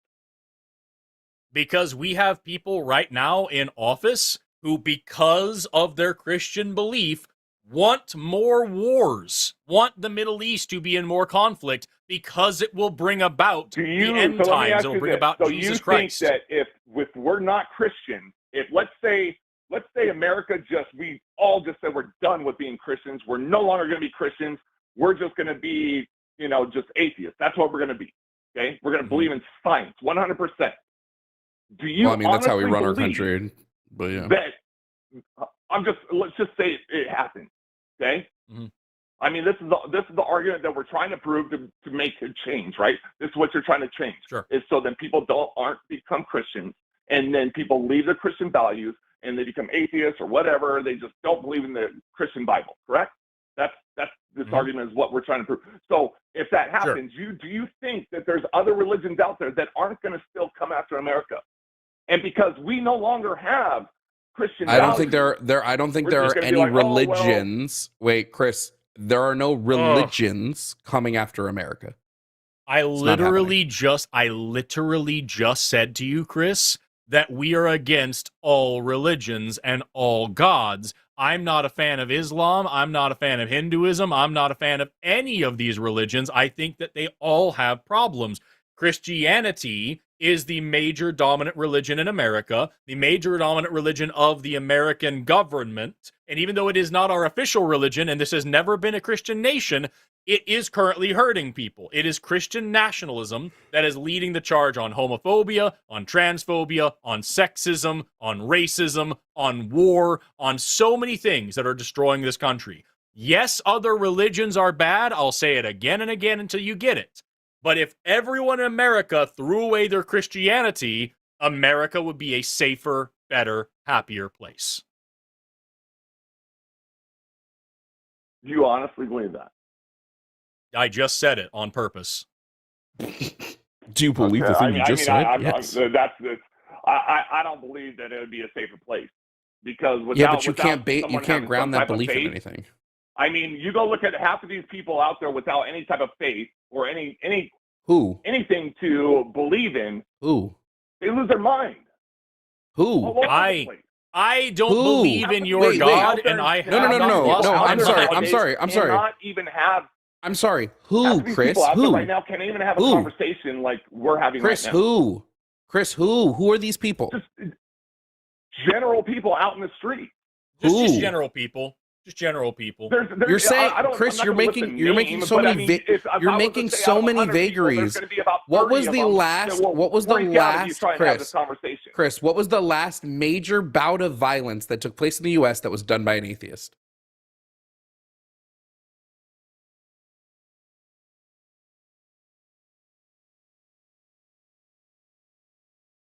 I mean, it depends on what you're.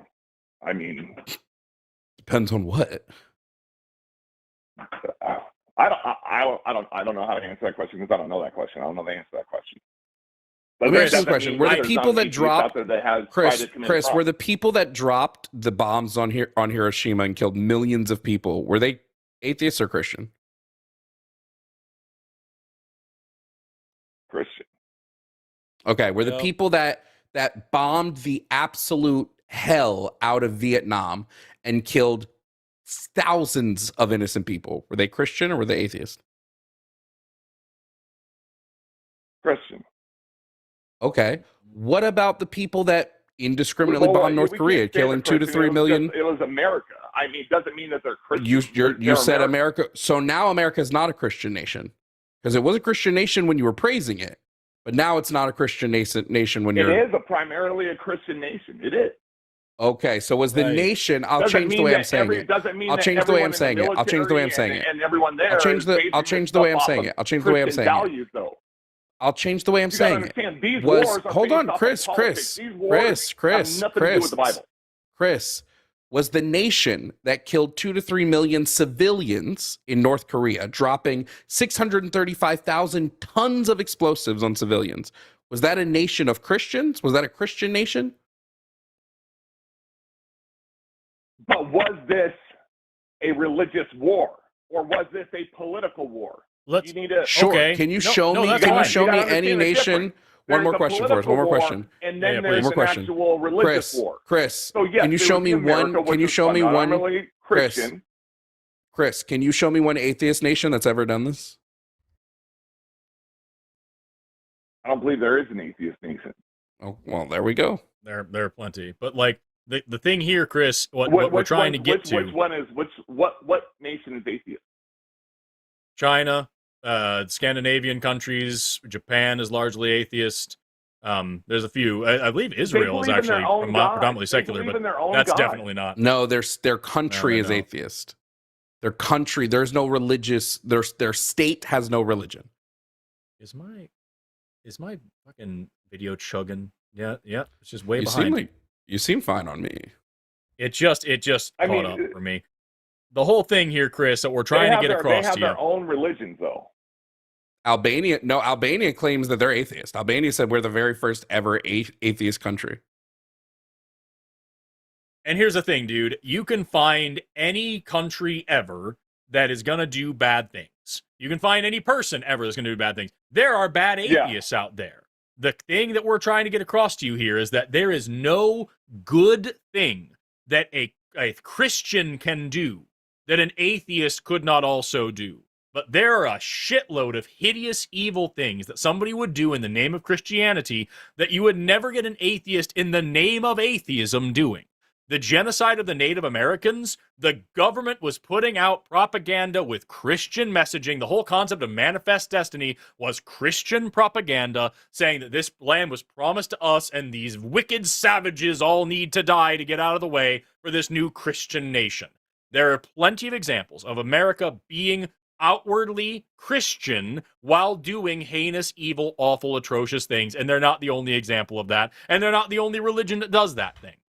And you said, everyone's going to lose their mind if they're atheists. No, they're fucking not, dude. Because what you're giving me here is not morality. You're giving me a leash. You're giving me a collar to say if we just convince everybody that this fucking monster in the sky is going to punish them if they do bad things, then that will scare them into not doing bad things. And what I'm trying to tell you is people are generally good.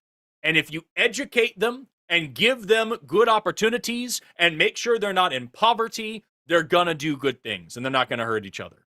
We see that again and again all over the world. We don't need Christianity to put a collar on humanity and domesticate them into being good people. We just need to let people be people and let them be free. And then we won't have these issues. Okay, so you mentioned North Korea, and yes, they are primarily, atheists, but they also have a lot of conservative values. When has conservative values been a driving force for positive change, let's just say in this country? Was it conservative values or people fighting against conservatives that gave women the right to vote?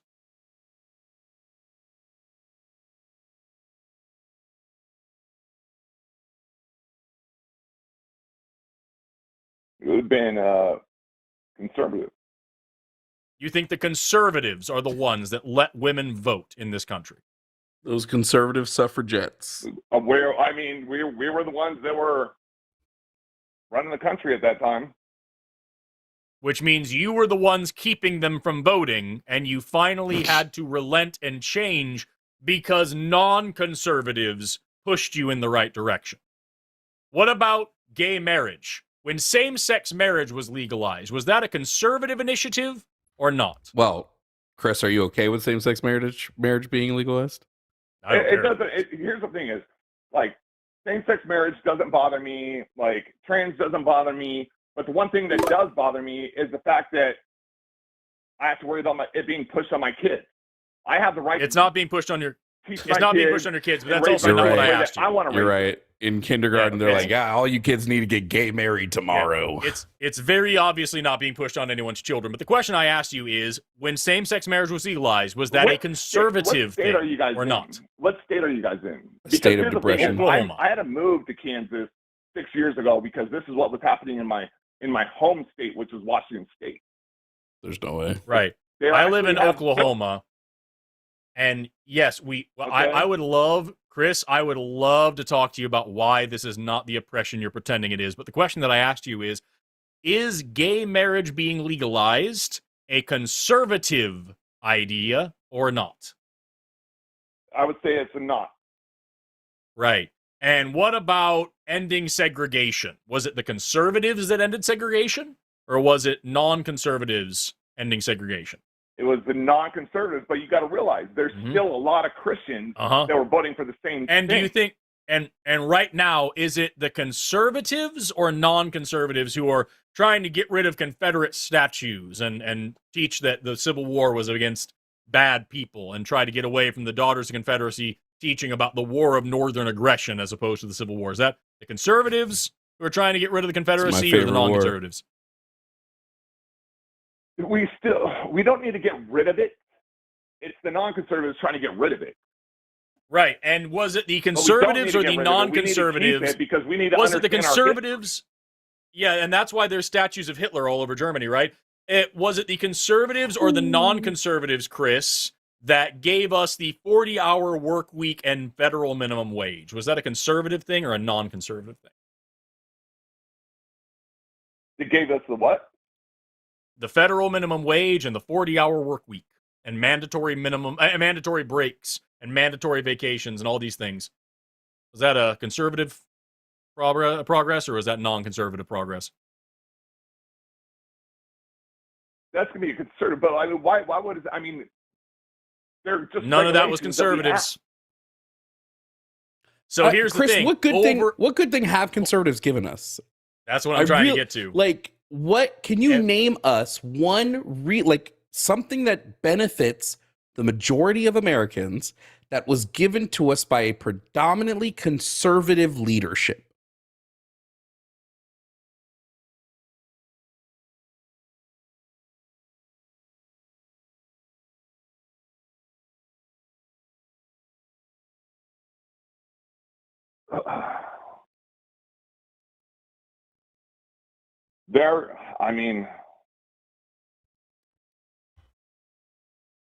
So conservatives, they do want lower taxes. So that's not a positive thing. But they haven't given only us for lower billionaires, taxes, though. That's not a positive thing. They've given us lower taxes for billionaires. We're a capitalist country. That's because we're also a capitalist country. That doesn't mean that it's got to have an impact on conservatives. Do you think conservatives are the majority of the conservatives don't like capitalists? Chris, are you a billionaire? No, I'm not a billionaire. So then conservatives raised your taxes. They lowered Elon Musk's taxes. You have to act your wage, Chris. We should all act our wage, not the wage we want to be.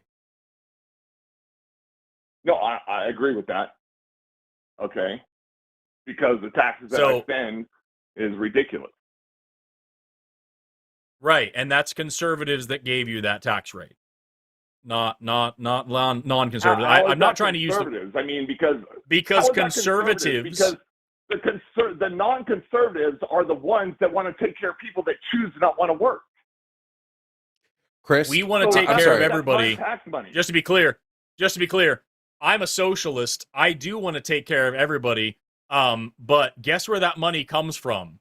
It comes from the billionaires. Because if I were to tax Elon Musk at the same rate that I tax you, or that if I was to tax Elon Musk at the same rate that you are taxed, Chris, we would have enough money to pave all the roads in this country, fund all the schools in this country, give everybody health care, give everybody food if they need food stamps, take care of everything. Okay, and he would still be the richest man in the world.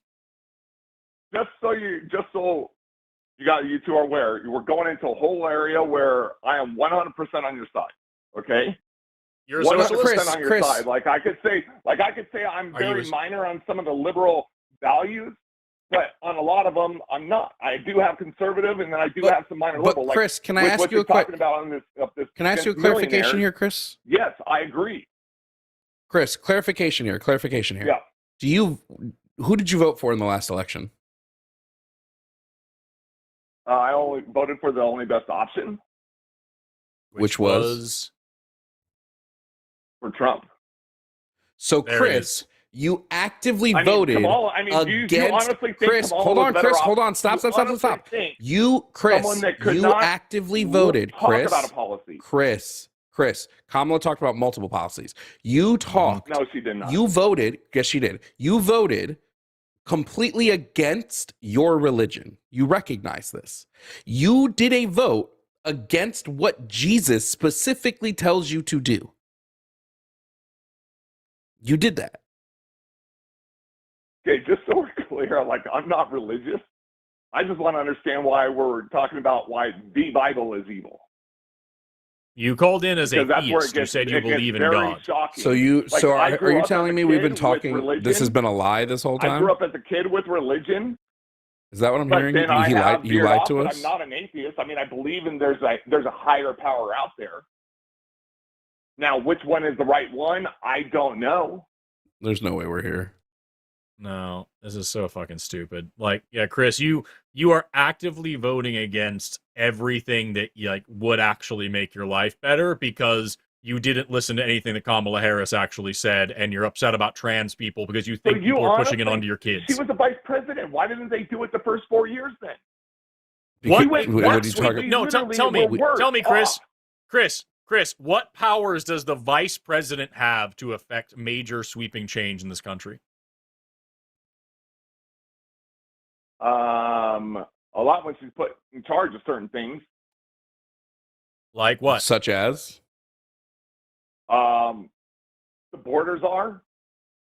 Okay, so I'm gonna cut in because clearly you don't know what you're talking about, Chris. Kamala Harris was not the border czar. She was put in charge of 3 specific countries when it comes to the border. Joe Biden said, "Hey Kamala, can you go down to the border and can we find out why people are coming in from these specific countries?" Do you know what those countries were? What countries? You don't know. I figured it was the Northern Triangle countries. It was Guatemala, Honduras, and El Salvador. Hey, Kamala Harris, it's your job to figure out why people are coming over from that country so much. And she went down there and said, "Oh wow, it looks like they're coming over here for economic opportunities." So she, working with those 3 countries, installed programs and got immigration from those 3 countries down 250,000.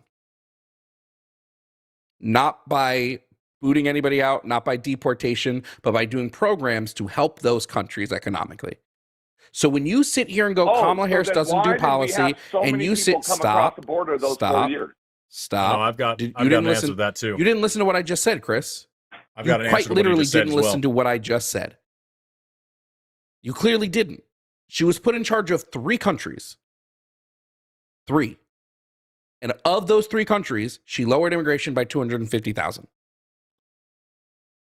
For the 3 countries she was put in charge of.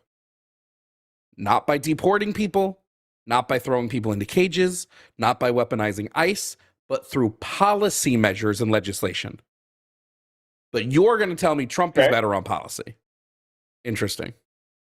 I'm curious to know, would you support a candidate, for example, Chris, just hypothetically, a candidate who vocally states that they support comprehensive immigration reform to improve the immigration system, and also supports a bipartisan measure that both Democrats and Republicans support to address the border security? If this person were to be able to get a bill in the Senate that was bipartisan backed border security that everyone was working on, and they want comprehensive immigration reform, would you support that candidate?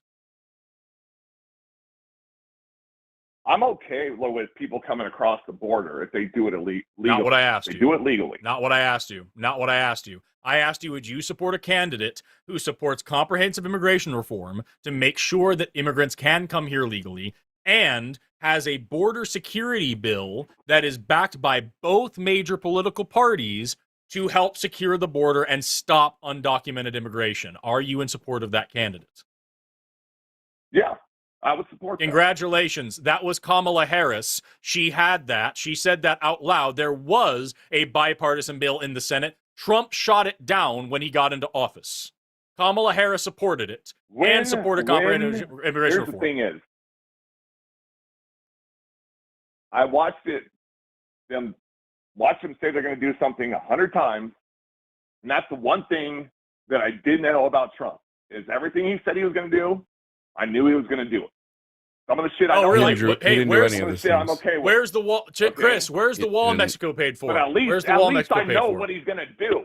I would at least Chris, where's the wall Mexico paid for? Mexico's gonna, like Forrest said, Mexico's gonna pay for the wall. Didn't happen. He's gonna build the wall. Didn't get finished. He's gonna introduce healthcare within the first month. Didn't happen. He's gonna end the war in Ukraine in the first day. Didn't happen. He's going to make everything affordable in the first day. Didn't happen.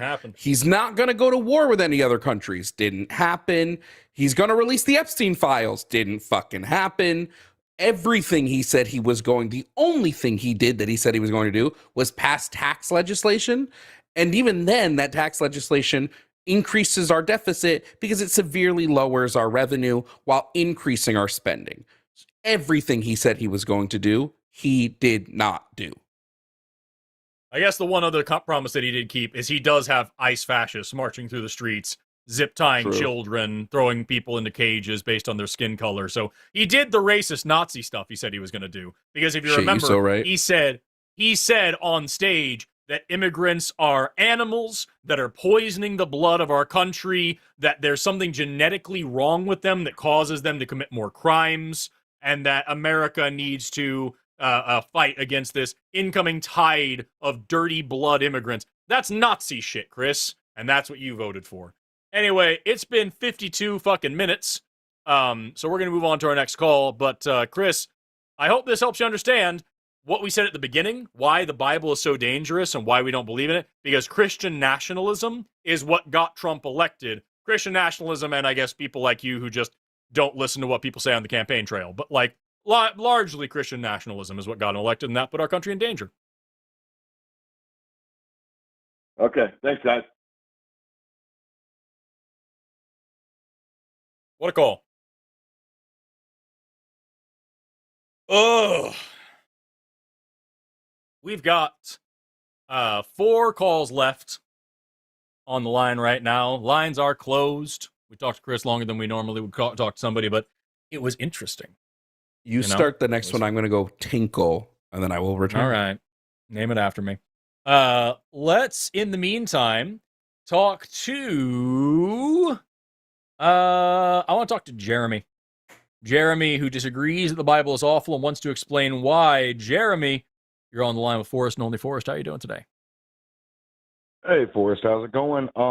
First, I would just like to quickly say, while our other friend takes a tinkle, that I am not a Christian nationalist, nor am I a supporter of Trump, nor could you even consider me a conservative. That's phenomenal news. We're already off to a great start. Yes, I would love for this to be a mutual respected conversation. Sure. But as far as the statement that I saw that got me to call in, the Bible is awful. Just end quote. Full stop. I would like to ask this: when you pick up your local newspaper at a store, do you instantly look at it and say this is awful? I mean, I guess in the spirit that I think you're asking the question, like, no, I wouldn't judge the newspaper as a harmful document just for existing. No. Is that what you're asking me? Right. And no, and I'm not saying that they're of equal importance or influence, of course. But what I'm saying is that there are what you could, anybody honest with themselves could call bad parts of the Bible. And there are parts of the Bible, like that are bad parts that could be, maybe misinterpreted over the thousands of years since it was written. Like the old game of telephone goes. But, just because there are bad parts of that book and bad parts that certain, megalomaniacal leaders took and, used to kill thousands with, I still personally believe that there are some beautiful parts of it that if I myself just want to take and use in my own life, I feel like I should not be hated for that. If all people should be free to believe what they want to believe, correct? I heard somebody mention that earlier. I guess I'm just wondering, why do people hate me or certain people, and not you? I'm not saying that about y'all at all. But why should I be hated if I believe parts of the Bible and I try to use them in my daily life? So I certainly don't think anyone should hate you for caring about some parts of the Bible. As I said several times in the last call, there are plenty of parts of the Bible that I think are good, but they're buried in so much shit that the Bible itself as a whole is a problem. I can point to just about any religion and find some very pretty things and some very meaningful things. And when I was a kid, I was raised with a lot of different religions and mythologies and whatnot taught to me, mainly as a literary exercise and to teach me about like world beliefs and stuff and cultures. There's lots of things. I draw a tremendous amount of meaning from Greek mythology and from Egyptian mythology and from Norse mythology. I draw meaning for those things even at this moment in my life. I love Native American cultures and all these things. Those are all great. Yes, but actually believing in a God is harmful, and especially the God of the Bible is harmful. So I don't think anybody should hate you for believing in this. I think Christians are awesome. I think Christianity is dangerous and destructive and needs to be challenged. And if somebody can find a way to believe in Jesus or like certain parts of the Bible and still be a good, productive member of society, fine. Let them do whatever they want to do in their own home. I'm going to challenge their beliefs, and I hope that they're amicable to it. But nobody should hate you for that. Just, I want to make it a point to get on the internet and let people know this Bible isn't good. you are absolutely welcome to challenge those beliefs, and those would be my beliefs. You are welcome to do that. You're not going to get a big fight and a punch in the face from me over that, proverbially, nor physically. I've noticed from the time I was a child, just believing in God and believing in Jesus down here in South Mississippi where I live was, the thing to do. That was just, how I was raised. And then you talked about how you were raised. And I take a lot of, I find a lot of peace and awesome stuff when it comes to Native American culture as well. But when it comes to like the Bible, as we said, just back to that original statement, one thought I had while listening to Chris hang himself slowly. You guys are wrong for letting him hang himself that long too. You know that. Giving him enough rope to hang himself up. But anyway, yep. One thought I had was life. There are some fucked up things in life. Pardon my French. Can we cuss? We can. We encourage it. There are some fucked up fucking things in life. Okay. But unlike a true, good friend of mine who decided to leave life early and check out, shall we say, because of the fucked up things in life, I refuse to do that. Even though there are so many fucked up things in life, there are also such beautiful things. And I believe the same goes for the Bible itself. Now, the Bible unquestionably has been used to kill and murder hundreds of thousands, if not millions of people over the years. There is an awesome song called In the Name of God by a band called Dream Theater that I think you two would absolutely love. And it talks about just that. So in the name of God, so many have been killed, and it has been used. But, I would just like to say that not every Christian or not every person that believes in God is is standing up for those evil sons of bitches, or claim to, support those. I agree with you. And I would have a serious issue. There are plenty of examples of internet atheists out there that are just looking to be as antagonistic as possible for clickbait. And they'll say things about how religion is a mental illness and every single religious person is insane and deluded and blah, blah, blah. I think that sucks. And I have plenty of friends who are Christians. I have plenty of friends who are Muslims. I have a couple of friends who are Hindus. Like, I have no problem with individual religious people. I have problems with their religious beliefs. And I think that good people who are religious, they are usually religious in spite of their religion as opposed to because of it. So yes, the Bible is a book that has been... the Bible is a book that is full of awful, evil things. It has been used for awful, evil purposes. And yes, I agree with you. There are some parts of it that are nice. The point that we've been making this whole show is just that there's no good thing in the Bible that you can't figure out for yourself or get somewhere else without the Bible. The Bible itself is no more valuable than any other storybook out there and is actually pretty harmful because I don't think there's any such thing as a harmless faith. And so what you have is this religion that is just providing nothing but chains and nothing but pain and nothing but problems. And the few little good things that come out of it simply aren't worth the price. We can get those good things anywhere else. That's all we're talking about here. Well, I guess me and you would just disagree when it comes to the proportions of the bad versus good that comes from the Bible, because I hear you use the term nothing but, bad and horrible and change, come from it. But then I hear you say, but the few little things. And I would definitely say that I disagree with you as far as the proportions. I really think it's about what you do with it. I shouldn't, I think we're kind of inherently born with, or either not long after being born, we learn, like, well, killing someone is wrong. Lying to someone is wrong. Stealing from someone is wrong. Right? Right. Would you and your friends say that those are things that you don't have to have the Bible to learn or know? Very obviously, yes, absolutely. Right. Okay. Well, what's wrong if someone has the Bible and learns that from the Bible? Because the danger then is you open the Bible and you turn to Exodus and you get the 10 Commandments and it says don't lie and don't steal and all these things. What you are now taught from this story is that, number one, you're only believing these things not because they are wrong because they cause harm to other people, but they're wrong because God says they're wrong. The person in authority says they're wrong, therefore they're wrong. That is a very low level of moral development. Higher level moral development that actually is useful is understanding and developing your own moral ethical principles that you can universally apply. The second thing that it teaches you is that humans were wandering around, for hundreds of thousands of years on this planet, doing all these evil things until they got this message. So you are not an inherently good person. Yeah. In fact, the Bible teaches you the opposite. The Bible teaches you that you are inherently wicked, evil, sinful, broken, terrible, diseased.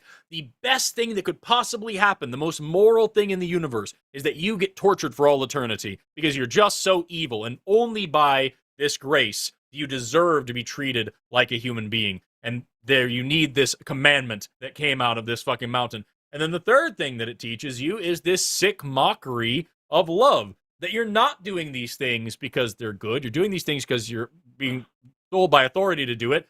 And if you don't follow it, you're going to be tortured for all eternity by the person who loves you and will only forgive you if you grovel enough. It's just gross. So, it's the same thing as if I were to teach people, if I took the Lord of the Rings and gave somebody the character of Sauron and said, hey, Sauron says don't lie.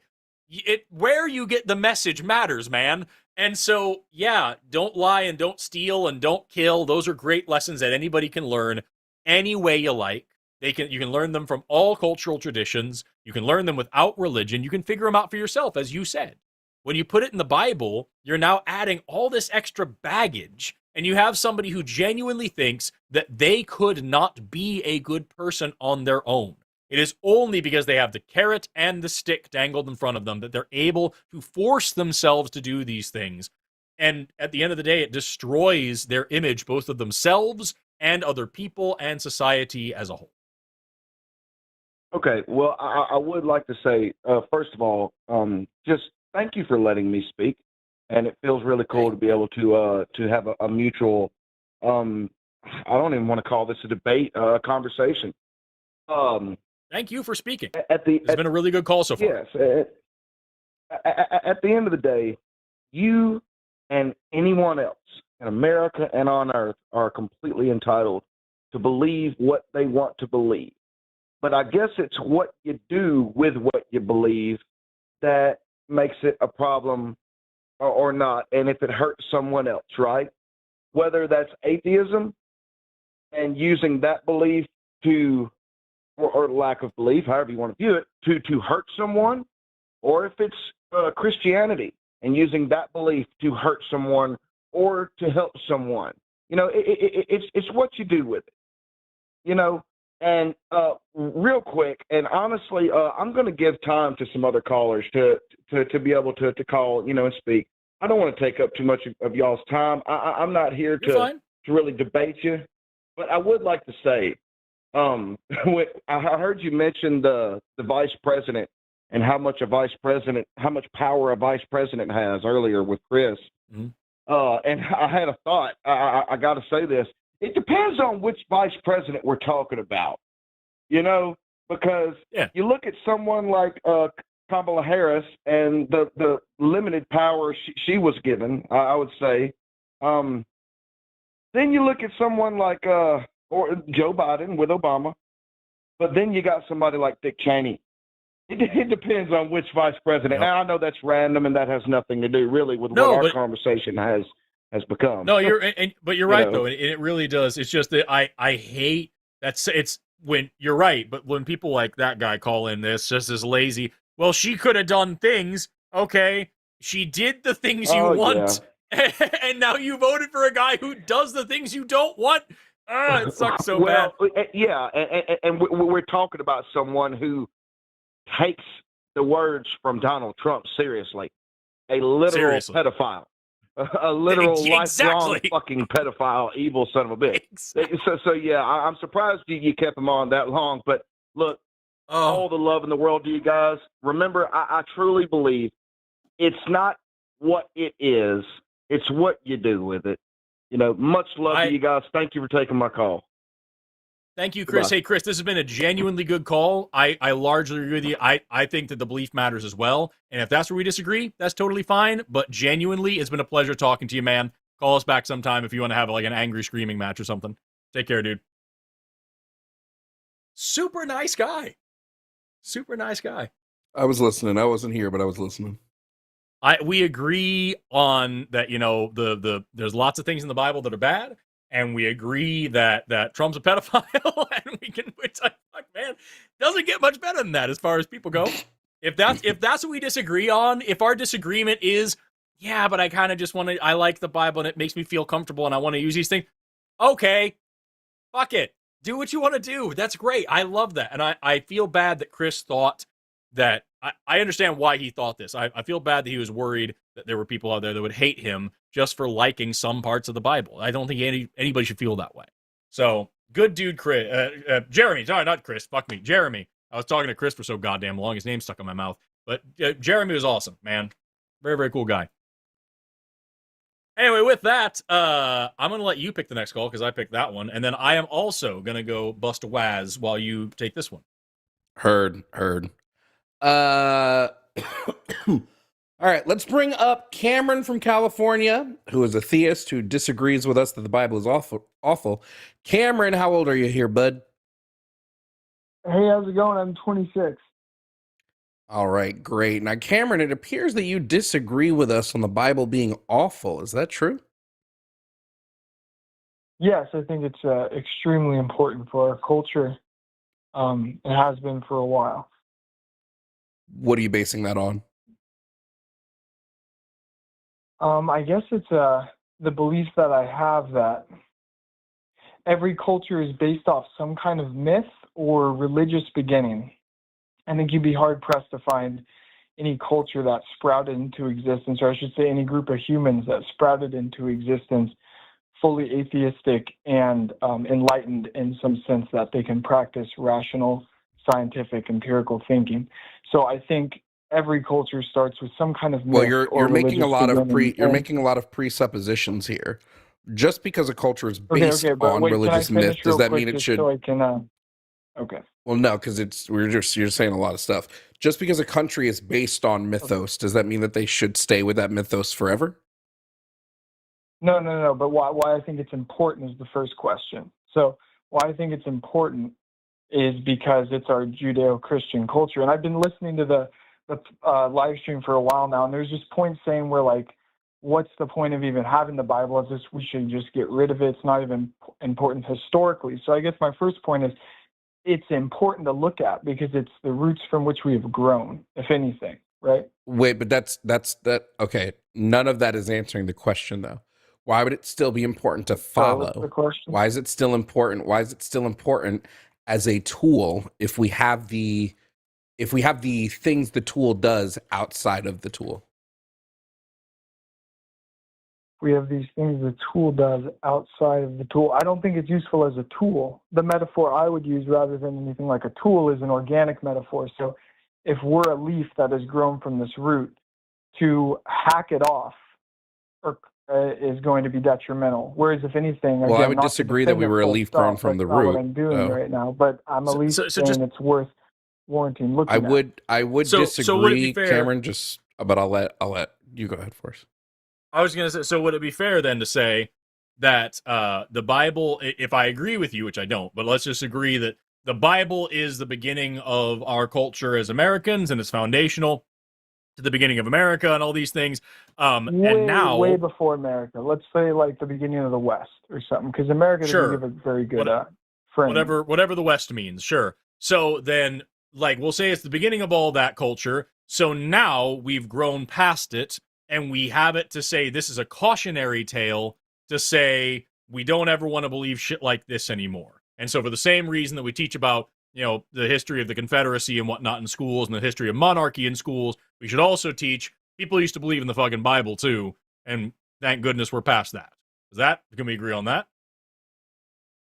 Yeah. See, well, this is where I think we disagree. I'm assuming that's what you think is okay. We can look at this as a historical artifact, but it's batshit crazy. We don't need to believe it anymore. Whereas I'd say I think it takes some humility and an approach of looking at it that is akin to, like, I think even going past the Bible, like the way I would look at Mesopotamian mythology, you know, starting there and seeing how that grew into the Bible and how that grew into the Old Testament and how that gets fulfilled into the New Testament, and that there's like a story playing out, like some kind of cosmic story, and you can do it in the East too, and you can see universal symbolism playing out, and there's like kind of a beauty in that. I mean, I'm sure you've looked into that if you've been into this argument long enough. Wait, but again, all this is saying, Cameron, all this is saying is that we recognize how this has shaped human history, which we do.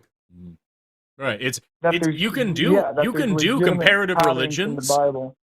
You can study religion, and you can study mythology, and you can study a history of folklore and all these things. I think that's great. Everybody should study a little bit of cultural anthropology and learn about different mythologies and different religious beliefs and all those things. I think that's awesome. None of that means that this is a necessary thing in our lives today. None of that means that the Bible isn't awful. The Bible is a terrible book. It teaches terrible things. And just because people used to believe it, and just because those important people used to believe it, doesn't mean that it isn't a terrible book. It teaches terrible things. I guess that's the point where I disagree, is that I don't like think in the Eurocentric view of like this Western scientific, like let's study it as if we're somehow outside of it. I'm living in that myth. All the suffering, all the brutality, everything that the Bible was and is carried through today, I live in that. And to pretend I live separate from it or somehow above it, I think is what do you mean? Wait, what does that mean? What does that mean? It means, again, like, so it would mean that's the history, the Judeo-Christian story. No. Be specific. Be specific about the suffering that you're living through. Be specific. That is directly part of the Bible at this moment. I'm speaking a little poetically. I'm talking about the suffering that was mentioned in the Old Testament, things that were done brutally. That's a part of our lineage, you know, the same way as like racism in America is part of our lineage. So then you could say the same. Go ahead, Forrest. I was going to say, you can say the same thing about any religious tradition that talks about the history of humanity and how there was some turbulence and turmoil and blah, blah, blah, tribulation. And so now we should all be... the same way I do to Christianity. You feel tied to it because you grew up in a country... Right, because of where you grew up. Because it's a part of your cultural background. Right, and what we're trying to get across to you is none of that changes the fact that it's a fucking awful book that teaches awful things. So Christians I'm not looking at it as just the book. I think the book... Sorry, I cut you off. It is a non-historical book. It is a non-scientific book. It is a book full of inaccuracies and full of terrible, terrible teachings that was heavily influential in the history of our country, but so are a lot of other things. And yes, unfortunately still is, which is why we're here arguing about it and trying to help people free themselves from it. But at the end of the day, none of that changes the prompt that you called in about. You said you disagree that the Bible is awful. The Bible is fucking awful. It teaches awful things. It has been used for awful things, and it has an awful stain on the history of this country. There is no good that has ever come out of this country that you could not have gotten without the Bible. And there's plenty of evil that we got in this country that we almost certainly wouldn't have had without the Bible. So it's just a fucking stain on our country and on our history. It is something that influences our lives today, and we want to be rid of it. It's awful. That's the prompt. Yeah, okay. I guess then where we disagree is that I think it's impossible to parse apart actions that have come out of, like, the Judeo-Christian culture as a whole and try to separate out and go, this could have happened without it. Like morality, the morality we follow today, it doesn't matter. Tightly tied to the Bible. I also said probably. I didn't make any definitive claims because I'm not trying to make a hypothetical here. I said probably. Like we talked about slavery for a long time. I thought you said probably definitively nothing good has ever come out of the Bible. No, I said definitively there is nothing good that we could not have done without the Bible. And there probably okay, so you're making a definitive statement. That's my worry. Yes. I don't know how you could ever definitively say that. Can you give me one single thing, one good thing America has done that it would have been impossible to accomplish without the Bible? I don't think that way. I don't think in terms of things. I think in terms of morality as a whole, and the motivations and values that have driven the West as a whole. And I think most of those, if not all of them, the motivations and values from the Christian story. Right. The motivations and values that were derived from the Christian story and then drove the West were the cause of the genocide against the Native Americans and the enslavements of Africans. So that's why I was saying it's not impossible. It's not impossible that those things wouldn't have happened without, or would have happened without the Bible. Like that, they could have happened without the Bible, but I'm saying it probably wouldn't have been the same thing, or at least as bad, if at all, if the Bible didn't have the influence that it had. Meanwhile, all the good things this country has done has been fighting against the Christian conservative majority. There's nothing good that this country has done that we could not have done without the Bible. And there are plenty of bad things this country has done that we probably wouldn't have done without the Bible. That's it. Yes, it is part of our history. Yes, it has an influence on our lives today. It's a problem. But does it have an influence on our morality? Yes, like, where in do you a think bad our morality derives from? It is a thing that is, for lack of a better word, intelligently designed. We as a culture come together and work on our morality and agree on new things. We find new rights to champion. We find new worlds to conquer. We do new things through discussion, through participation, through society working as a whole, with all of us coming together and talking, not from the Bible. If we were following the morality of the Bible, we would still have slaves. Not that process. And do you think the story? No, the story of Moses in the Old Testament tells you that. The story of Moses in the Old Testament tells us that if God gets mad at people, then you should go and genocide them. That's what the story of Moses in the Old Testament teaches us. The story of Moses in the Old Testament teaches us that the story of Moses in the Old Testament teaches us that hey, God is going to make sure that He gets to kill kids before He lets your people go.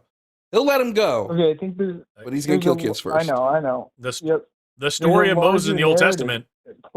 The story of Moses in the Old Testament is what I was talking about.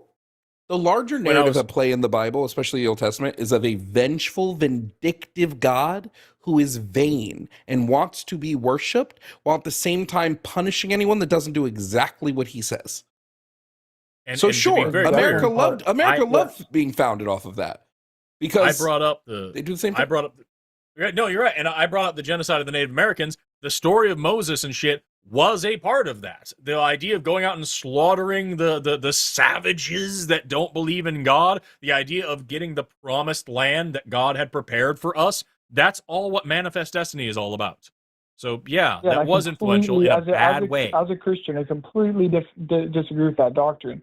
And there's doctrines inside Christianity that full-heartedly disagree with that, and not some niche doctrine, but like entire branches. I'm an Orthodox Christian, and it's in Orthodox Christianity, the Old Testament way of going into and trying to bring about a promised land through holy war is completely and utterly denied as any kind of valid method. It's looked at as horrible.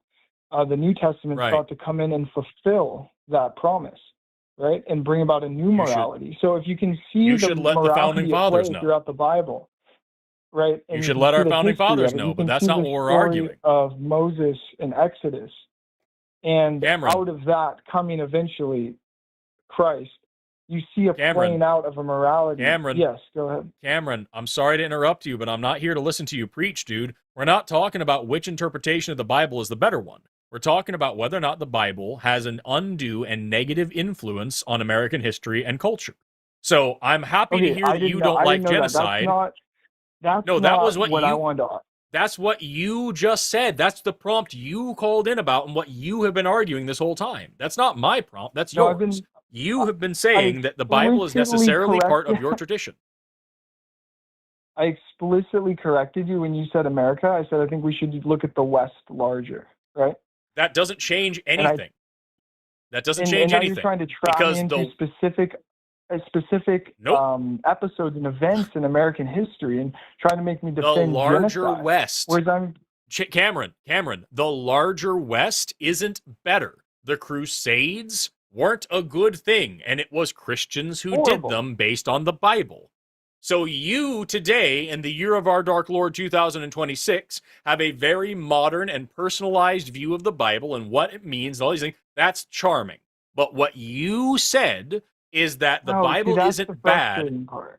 The Bible isn't bad because it is necessarily linked to our history. And I'm just saying it's not a good thing. It's a bad part of our history. This is an example of why.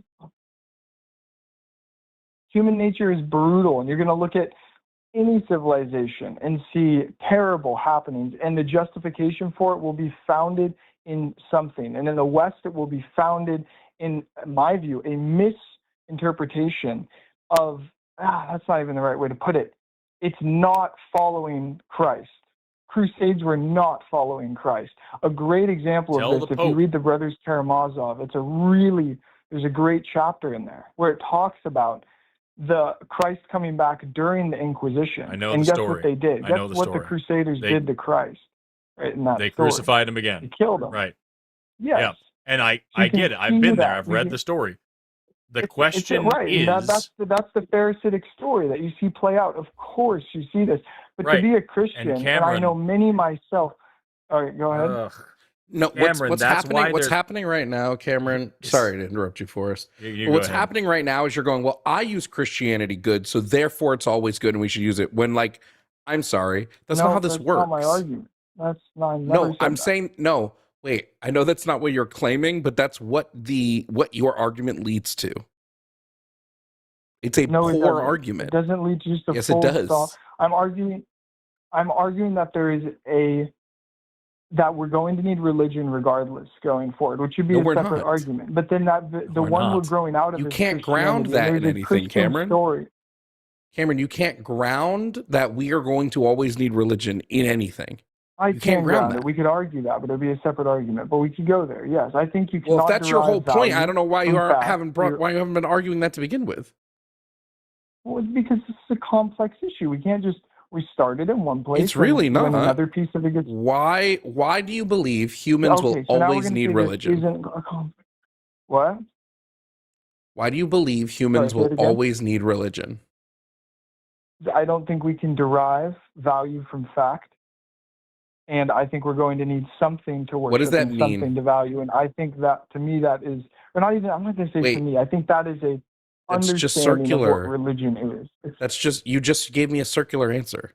You said, the question is, why will humans always need religion? You said, because humans will always need to have, something of religious power that they value. I know, that's the question, is why they will. Sorry. Okay, I don't think through a scientific process you can derive value. You're going to need something that is akin to, like, I think. True, we do it through philosophy. We don't do it through science. We do it through philosophy. Yes, exactly. So a philosophic endeavor is going to end in needing some kind of first principles to base your value off of. And I think ultimately that's going to be something like a religious process. It's going to be a binding together of people that are worshiping something. Why? Because I define religion, and I think this is a valid definition, not just something I thought up, right?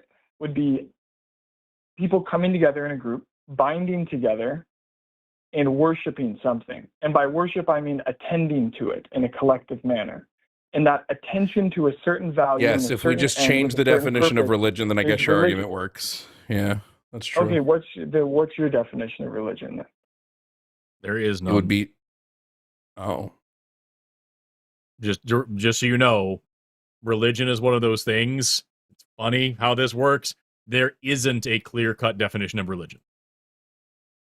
Okay, then can you please not accuse me of just making up a random definition? No, what I'm saying is we can a clear one. We can come to a common understanding of what we're talking about when we're talking about religion, but there is no one hard set thing that is religion. When I criticize religion on these shows, my definition is fair, or no? Would you have a problem with no, my I would definition? not. Yes, I do. Okay, then what? Okay, then please tell me the problem with it. You're talking about people coming together and worshiping a thing. I don't think that's necessary for religion. You don't think it's necessary? You can find a religion where people don't do that. Sure. Okay, which one?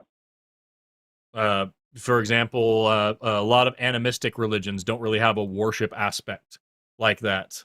They just accept that the whole world is alive in some sort of different way. And that the entire idea of animism is putting value inside objects. So that's not actually that's not a fair description of animism. And also, it's not putting value in something and thinking putting value in something and thinking that things have individual spirits or that the whole of nature is alive in different ways or whatever different part of this you're talking about aren't necessarily synonymous with worship. And it's also important to point out that the term worship is another fuzzy word that's kind of difficult to pin down. So it really depends on what you mean by that. I don't know what value it is to get into this too much. The point is that you're going to have to back up this claim that this is like a necessary thing for humans. Yeah, you're right. And it's a complex thing to come to these kind of definitions, but I'm just trying to come up with a working definition of religion we can both agree on to move forward with the debate of why religion would be necessary to society. And I guess a simpler way to do this would be, let's look at any kind of culture that's ever began without a religion. And I'd want to hear from you guys, is it some kind of idea that culture has to inevitably start with religion and then it can move out of that phase and move into atheism, and that's better? I don't have any examples. I think there are cultures that are totally atheistic. I don't remember off the top of my head, but at the end of the day, I don't think religion is necessary for culture. I think that the fact that the vast preponderance of cultures have some sort of religious belief does not necessitate that culture is inherently necessarily tied to religion. I think that is just correlation, not causation. I think the more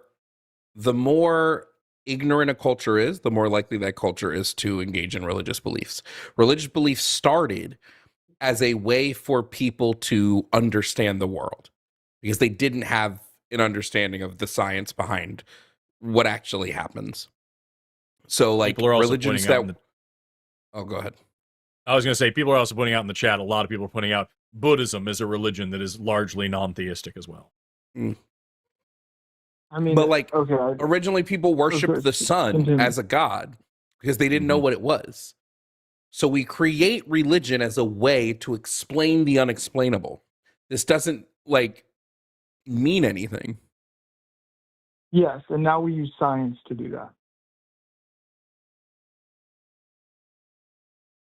And I think you guys would argue science is a better way to do this, and I'd argue that has been science doesn't make any moral positions. Science is just our way to observe the world around us and explain why certain things in the world happens. Right. So if you're saying religion is just about a way to understand the world, science cannot help us understand it. But I'd say religion isn't that. Religion actually helps us participate in the world and find relationship to the things around us, rather than just explaining, say it's. I mean, it helped us. It helped us participate in the world poorly. I also want to point out, like, the whole thing that Jovan is talking about here is that back in the day, like, naturalism, science, religion, all these things, these were all roped up under the same thing, which was all philosophy. Philosophy was spirituality and science and religion and all the shit all together at once. Now it serves a different purpose. Yes. But that's fine. Science is the best tool that we have to understand what's going on around us and to learn about the universe.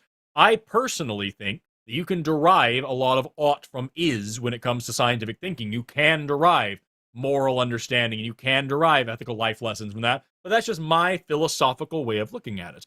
If you want to argue about where people get morals from and but makes people build meaning all these things, these are philosophical questions, not religious questions. You don't need religion for any of this. Well, you're trying to understand religion using philosophy. No, I'm trying to dismiss religion as something harmful and unnecessary. Using philosophy, right? Nope. just by applying the same laws of morality and logic that I do to literally anything else to religious beliefs. Yes, you're using logical philosophy is what that would be called. If you want to pin that down, like necessary and sufficient. So I mean, let's admit we're using. If you want to say that this is part of my philosophy, sure. To argue religion, like I'm going to end up in a circular hellhole if all I try to do is stay within religion itself to try to argue for religion. So of course I'm going to use philosophy and logic and my observation of the world to try to understand the usefulness of religion. Like, I don't. What is the useful? Just give me, like, let's just cut to the chase here. What is the usefulness of religion that we cannot get without religion? What is the thing that religion does that benefits humanity, and we would be without it if we lost religion and we just everybody was atheist now? We would not be able to accomplish this particular thing. What is that thing? Proper worship. Why is worship a good thing? I don't think worship is a good thing. We would lose the thing that we would lose the thing that we need for religion without religion. Obviously. Wait, okay. Why is worship a good thing? Okay, so for me, worship, why we need religion, it's helping us attend to our highest value.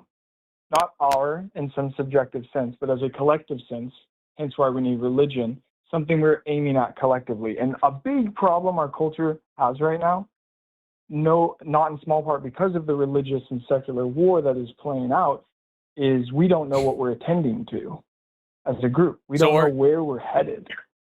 Are you claiming then, Cameron, that I, as an atheist, am incapable of understanding or am missing out on understanding where I'm headed and what I'm aiming for and what I can't attend to the good things in my life and to big goals or anything like that?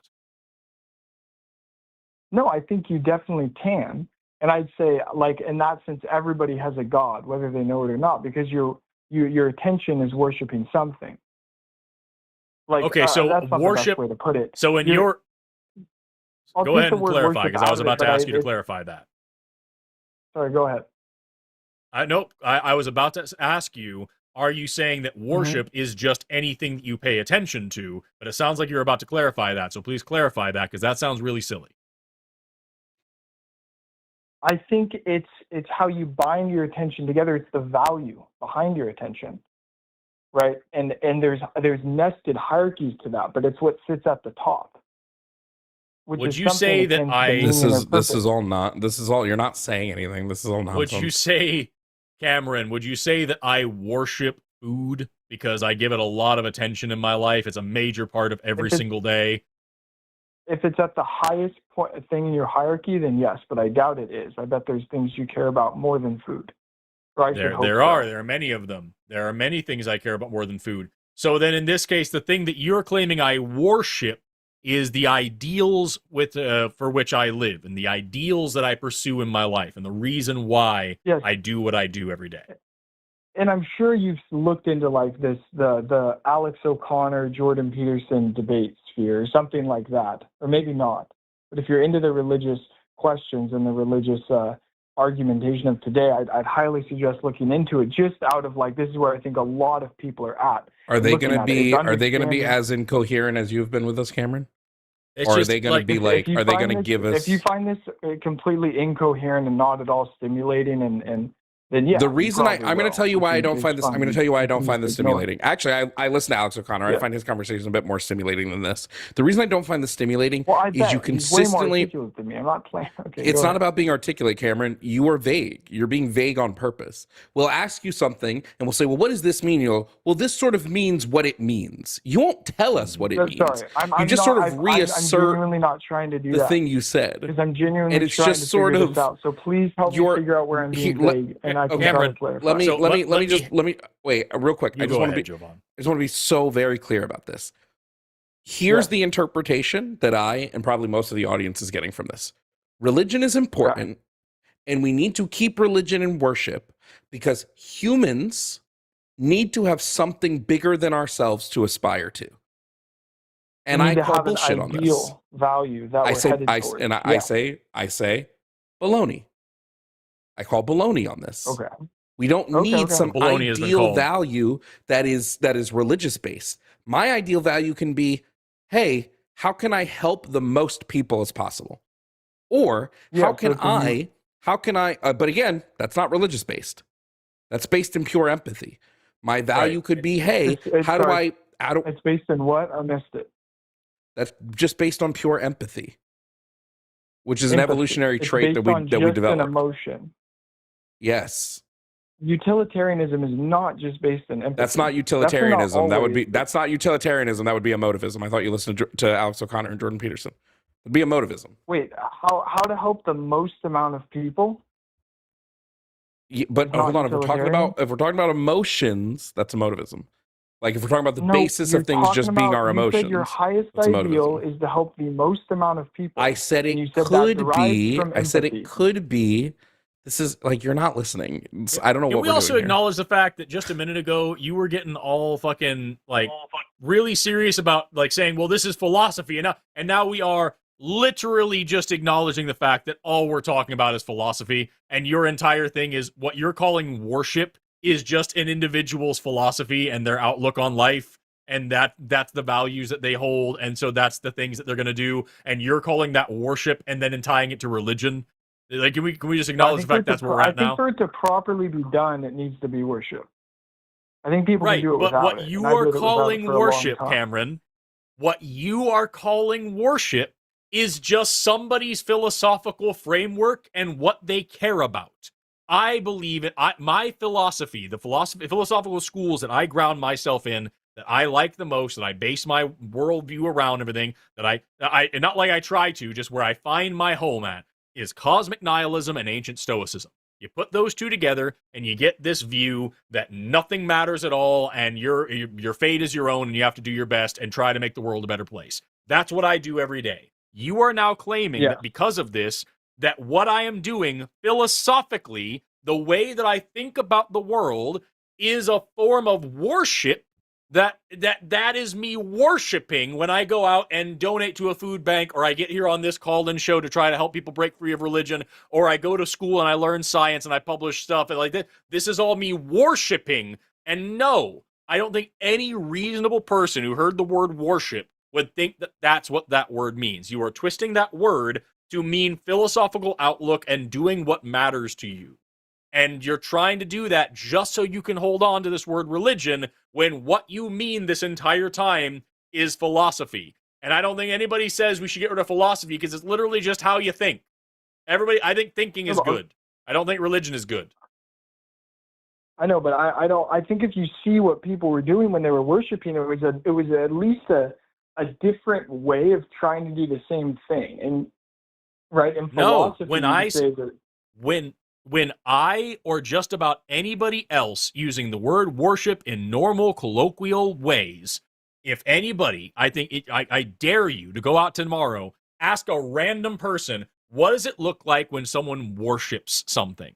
They're going to talk about groveling. They're going to talk about bowing. They're going to talk about praying. They're going to talk about devoting their life to a thing in a way that is not even close to what you're describing. In a way that aligns their actions so they can act in accordance to it. It's a way to it's a way to align your behavior to the highest aim.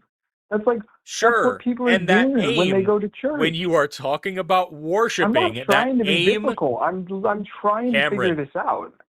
Yeah, Cameron, when you talk about aligning yourself to an aim as a form of worship, when you use the word worship, I think it's very reasonable that anybody would assume the thing you're aligning yourself to is a person or a deity or an object, not an ideology, a philosophy, or a way of life. That's not how the word worship is used.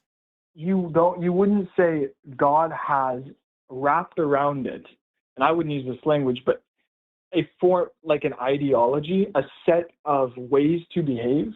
Like no, because there's over 40,000 denominations. And the Bible is giving, here is how you act, here is how you attend to the world, here is what you do. And right? Cameron, you Cameron, demonstrated at the beginning of this call why that doesn't matter. because you spent the majority of the beginning of this call pointing out how your flavor of Christianity is better than all the other flavors of Christianity that believed all the other things that you don't believe in by reading the same book and worshiping the same God. And again, here I'm using the word worship the way that anybody else would, to mean following a guy. And so you are one of 40,000 denominations of Christianity that is a highly individualized religion, totally based around the no true Scotsman fallacy. And you're using the word worship now to mean any philosophical framework that anybody has ever. And we already have a word for that. It's called philosophy. You're just playing word games to try to justify religion existing in a way that it doesn't need to exist. And this is totally different than the thing you called in from the first place, which is the idea that the Bible is intrinsically linked to your life in the West and therefore meaningful and important. And no, dude, it's not. So you haven't proven anything you've said. You've just played word games now for 32 minutes. I'm here, okay, Trumpets. I'm sorry Can we to wrap come this across up? that way. I don't have a whole lot more time. This was kind of fun. It was a little bit of argument. That's why we do I it. doubt you guys got anything out of it. You probably just think I'm an idiot. But thank you for taking my call. I don't think you're an idiot. I I'll think keep you thinking are. about it. I think you are holding on to an idea that you are very used to holding on to, and it makes you uncomfortable to think about letting go of it. That's why I think you are locked into the heuristics that you were raised with.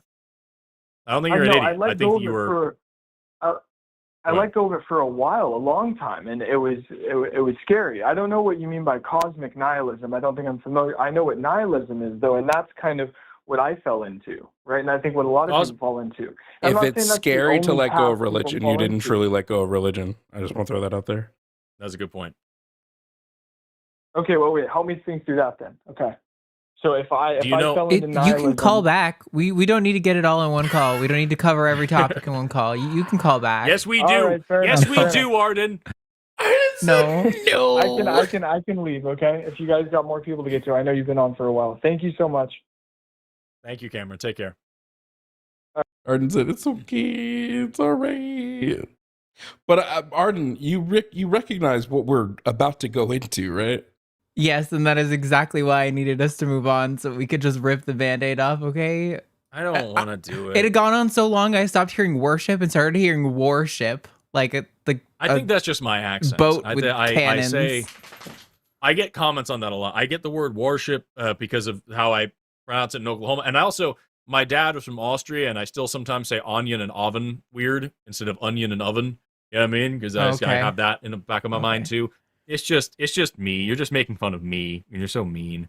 True. Should I get a poblano omelet, or should I get a spinach and mushroom omelet? I think poblano probably sounds good. My wife just sent me a fucking DoorDash link to get omelets. I'm looking at this shit right now. Du fromage. All right, let's just pull the Band-Aid off. Fucking hey, Will from Indiana.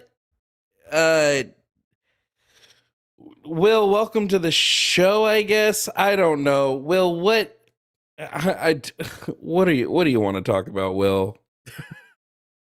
Well, actually, I'm kind of regretting making the call at this point, but I'm going to go for it anyway and just make a fool out of myself, I suppose. It could be good. It could be good. I want to hear it be good. Before we get into it, I just want to preface when I have no issues with you at all, Will. Okay, I don't know you. True. So I just know if somebody hits me with a phrase like Jungian archetypes, I'm like, all right, I'm out. So I want to set some rules here at the start of the conversation, right? One of those rules is I don't like jargon. I think jargon makes conversations incoherent, or they become like the Jordan Peterson school of like, blah, blah, blah. Talk to me and Forrest as if we are 80-year-old grandmas. Okay? Well, so anything you're going to explain it like myself. So that's all I can really be able to muster. Hell yeah. Think. There we go. Hell yeah. We get some people who call in and they try to be Jordan Peterson and they just throw a bunch of bullshit at us and it just sucks. And we have to spend 20 minutes arguing about what the hell they mean by what they're saying before we can actually get to what they're actually saying. So as long as we're just speaking commonly, we'll have a good time. I know the jargon only because I pick it apart deeply by myself, but that's no way to communicate with other people. Beautiful. What I have come to appreciate about science is the way that it studies the nuances of cause and effect. And I don't know of any technologies that are based on spiritual anything. But that goes back to, I was a Christian until I was 35 years old. And it really did hurt me in a lot of ways. My parents basically gave me CPTSD over Christianity. And that gets back to the part of the emotional thing of who we are, or who I am, actually. I can't speak for anybody else, where something comes up and I get this feeling. Is there a cause and effect? Well, there might be, but it might be a trauma I can't remember because I was too young whenever it happened. So not everything seems to be cause and effect in my world. And it's how I feel about stuff that gives me this kind of irrational take on the world around me. And sometimes most people try to lean on religion in order to be able to balance that for themselves. But I prefer psychology and trying to work out what's going on. And my argument is that God, all gods, in every instance where somebody's talking about gods, is just a tool that they're using to be able to balance that equation for themselves. If there's 1.5 billion Christians in the world, that means that there's 1.5 billion versions of Jesus, and they're all different colors, sizes, shapes, and capabilities. None of them match. And that's where... And I agree with that. I just think that psychology is where we should replace religion, is my main point. And based on that alone, I switched over. I was an atheist for a while. I was anti-theist for a long time. But ultimately, I wound up landing in the realm of more of a pagan belief, where the gods aren't that well defined. But that's okay, because they're not really an entity that's going to get pissed off at me. There were tools for me to get to my subconscious, which has an inordinate effect on the average stuff that I do from day to day. I'm going to be real with you. This is not at all where I thought this call was going. I guess the question that I would have here, you talk about replacing religion with psychology. I understand psychology as the study of the human mind, and psychiatry as the medical practice of treating issues of the human mind. And I would argue that, like, I use psychological terminology when I'm describing, like, where religious belief comes from and, like, how religious belief affects people and things like that. And I would use psychology and, like, that kind of thing to say, like, I could understand, like, trying to come to terms with the world around us, and make sense of it and help ourselves, but that bleeds more into philosophy than psychology and other fields of science other than psychology. So I don't see the gap. I don't see the bridge that you're building here, and I don't think I really fully understand the gap that you're trying to build a bridge over. You're saying that religion is just this tool to kind of paint a picture of the universe that we then apply like psychological frameworks to understand our behavior and our place. I don't get where you're going with this. No, where I'm going with this is, weird stuff. It could all just be circumstantial. It might not be real at all, but, it gives you a little bit of faith in it. Like, I prayed to Hecate, and I said, I need authoritarians crushed. This is killing this world. We've got to do something about it. And it just so happens that was the day that Russia lost Starlink. Now, did that really happen because I prayed? Well, probably not. But is it okay for me to feel like it did? Sure. Why not? Because it's fundamentally untrue. Oh, put that the wrong way. Sorry, I made my arrow go the wrong way. That's because it's not true, and because and just when you sat up, you were sitting there for a while, and I wrote that. I was gonna make fun of you for looking so sleepy. It's a problem because it creates the basis for more extreme beliefs.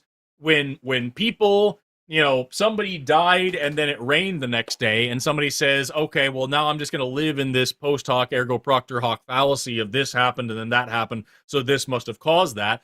That's just a hop, skip, and a jump away from we need to sacrifice somebody to make sure the crops grow next season, and then you have a serious problem. So, like, scientific inquiry and logical thinking and understanding what's going on around you and caring about it, those are all good things. And allowing yourself to be religious and have faith just because it's easy is just a mental cop-out that's going to stifle scientific progress and societal progress. I also just, I think when it comes to, like, this idea of a collective unconscious mind or this idea or anything like that, I think it's just that the human brains just all sort of work similarly. So, like, when certain things happen in environments, they're going to affect the brain in a way that's sort of similar for people. So for me, it's just sort of like when I specifically think of like religion and religious beliefs, I look at the fact that most religions teach a level of subservience and a level of obedience that I think is bad for the people who are not in charge and great for the people who are in charge. And that's my big issue with religion. That was an old quote that I always worry when people say they know what God wants, because it's always what they want to, Well, that's the thing. Going into it from my vantage point is, number one, I did point out that there was a fallacy that obviously what I did has nothing to do with it, what happened in the war in Ukraine. I know that didn't have anything to do with it, but I allow myself just enough to be able to feel good about it. You know what I'm saying? It's, in other words, why? You can't buy it 100%, but you can. What's the benefit? You can just. What's the benefit to allowing yourself to feel good about it? Why would you do that? Sort of to integrate my left brain and my right brain, my emotions and my logic. Logic, I can't live entirely logical. I would hate to be Spock. Nobody does. Nobody does. I'm just saying. I might as well be a large language model if that's the case. Do you care about whether or not the things you believe are true? Yes, and that's why I ground it in the fact that there's not anything really to this, but if I want to feel good about it, I can feel good about it. It makes me celebrate what's happening in Ukraine. What I'm asking you is, if you care about whether or not things you believe are true, why would you then deliberately allow yourself to believe something that you know is not true? Why not just find a different reason to be happy, or some other philosophical framework that doesn't require such a thing? That's a great question, and honestly, I'm still trying to work that out. It's an intriguing question, but it is one of those things where at least half of my mind, if not more, is completely illogical and doesn't make any sense. Why does a certain song make me want to cry? It just doesn't make sense. Will, quick question, Will. Just real quick. What why aren't you an atheist specifically? I think that I stopped being an atheist at some point, primarily because, well, I had some pretty bizarre things actually happen, but once again, it's one of those things where the effect didn't seem to come from a cause the way that one would expect. I mean, I could answer it directly, but I'd wind up sharing a damn story, and some shit happened that you didn't have an explanation for, and so you figured it might as well be magic. Yeah, about as well as me. I mean, it was advertised as magic. Right. Maybe I'm going to confuse it by it's hard to share this stuff without messing it up. But basically, what happened was I had a daughter, and she was like 18 months old, and she had seizures every day. And we went to neurologist and had to record her. And that was my job every night. She would have like 12 seizures from me getting home from work until she went to sleep. And that was causing a lot of concern. And my wife is Bulgarian, and she told her mother about it.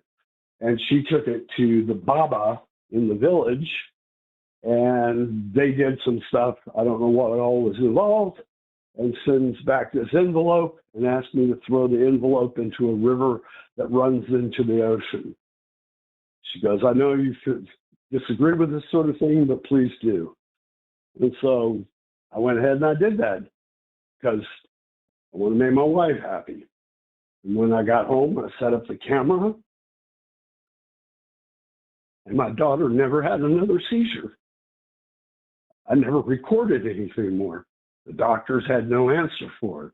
I had no answer. It sounds like I'm claiming that there was a miracle, but things go into remission all the time. I keep it grounded in the fact that this could have been completely circumstantial. It really, how do I know?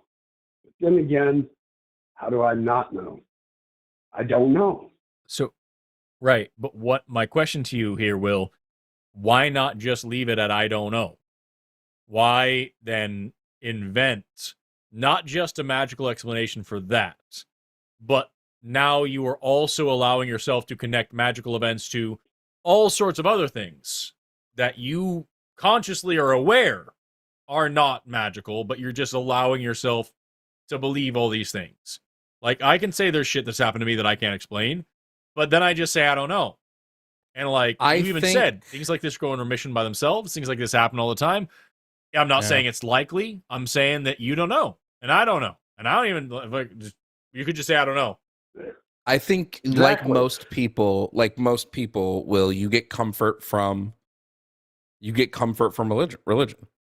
I think it's fine, right? But I don't think that's needed to put a truth claim out into the universe, right? So, that's what I'm trying not to do. I don't want to make a truth claim because, like you said, I don't know. But the problem is that with the number of weird circumstances and changing things, I feel like I'm compelled to investigate further. I think I think it's fine to investigate. My position, Forrest's position, in fact, I think most people here at the line, is that you need to investigate with a high level of skepticism. Because otherwise, the human mind just inherently looks for patterns and answers. It just does that. I know you have to be skeptical. I mean, all you got to do is look at modern Christianity to know that that's the case. I'll never forget the day that I found out that camels weren't domesticated until like hundreds of years after the Bible says that Abraham took his camels, which apparently would have been domesticated.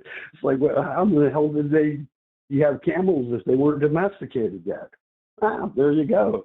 So you investigate everything. You don't stop. You don't become a fool over the thing. For the most part, I'm pretty rational. And yet, Will, what you're telling us here is that there are certain things that you just don't investigate, and that you actually do the opposite, and you decide, I'm going to say that this is magical and that makes me feel good, so I'm just going to believe that now. And that's the opposite of that. I'm investigating those things too. There can't be an end to investigation. Like, for me personally, I'll never believe in miracles because I've seen way too many people suffer. People who deserved to not suffer more than some people who had quote unquote miracles happen to them, right? That doesn't mean that crazy shit doesn't just sometimes happen, right? Like sometimes just crazy stuff happens. And there probably is an answer in somewhere, right? All the time. Yeah, so there could be a reason why, there could not be. Who knows?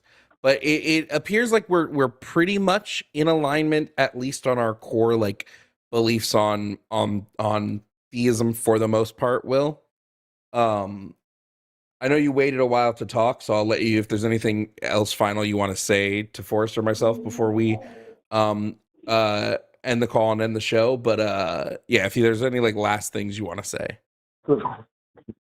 No, not really. I'm a big fan of the line. I agree with most of everything that you talk about. I have pretty much memorized half the Bible, and that's more than enough to make me it was more than enough to make me an atheist, at least whenever it comes to Christianity. But there's these wonderful things that have happened, and yeah, and hey, thank you for taking my call. I just wanted to talk about it one time to actual humans. Yeah, right on, and man. truthfully, I'm glad you got me and Forrest as people on this one. Most definitely. I'll be so honest. Yeah, People at it's the a line are weird mean. place, and honestly, I'm not entirely comfortable with it. But there it is. Jimmy would have and been that's where like, I'm Jimmy at. would have been checked out 5 minutes into the call. He'd been like, "What are we doing?" You would have been. Next person. He's an awful person. He's an awful person. True. Next time you guys see him, hashtag Jimmy is an awful person. Yes. I'll Anyway, do thank you that so the much, next Will. I time appreciate your call, man. I send the next time I send you guys a super chat, I'll make sure to tell Jimmy to go fuck himself. Please do. Please do. More people need to remind him. All right. All right, take Have a care, good sir. night. Bye-bye. And that was our last call. Last call of the night. Oh shit! Do I we have to don't do know supers? what key I'm in. I don't think we do. No. I think this is the Sunday Show After Dark. We don't Oh, do thank supers. God. It's the best part of doing the Sunday Show After Dark every week is I don't have to do fucking supers. Oh my god! Part of also why I like doing calling it now. I don't have to do fucking super chats. I need to go study stress hormones for a long time. There isn't even credits. We're just over here. She just put us in a box. Yeah, wait. I don't Just to do don't it. know why they're not rolling. She's Hold just on. an asshole. She just put us over here There we without go. even running the thing. Oh. Hey, everybody. Thanks so much to Jovan for co-hosting. It's very cool to have you. Thank you for filling in. And thank you to Jimmy for doing some of it. I was able to make up for last week. What I learned, yes, I ran the whole show and it was awesome. What we learned today, I think most importantly, is I can diagram this out, is that here's God and here's us and here's where they connect. You see this? And this is the truth that we That's can a all get penis. behind. Oh my god.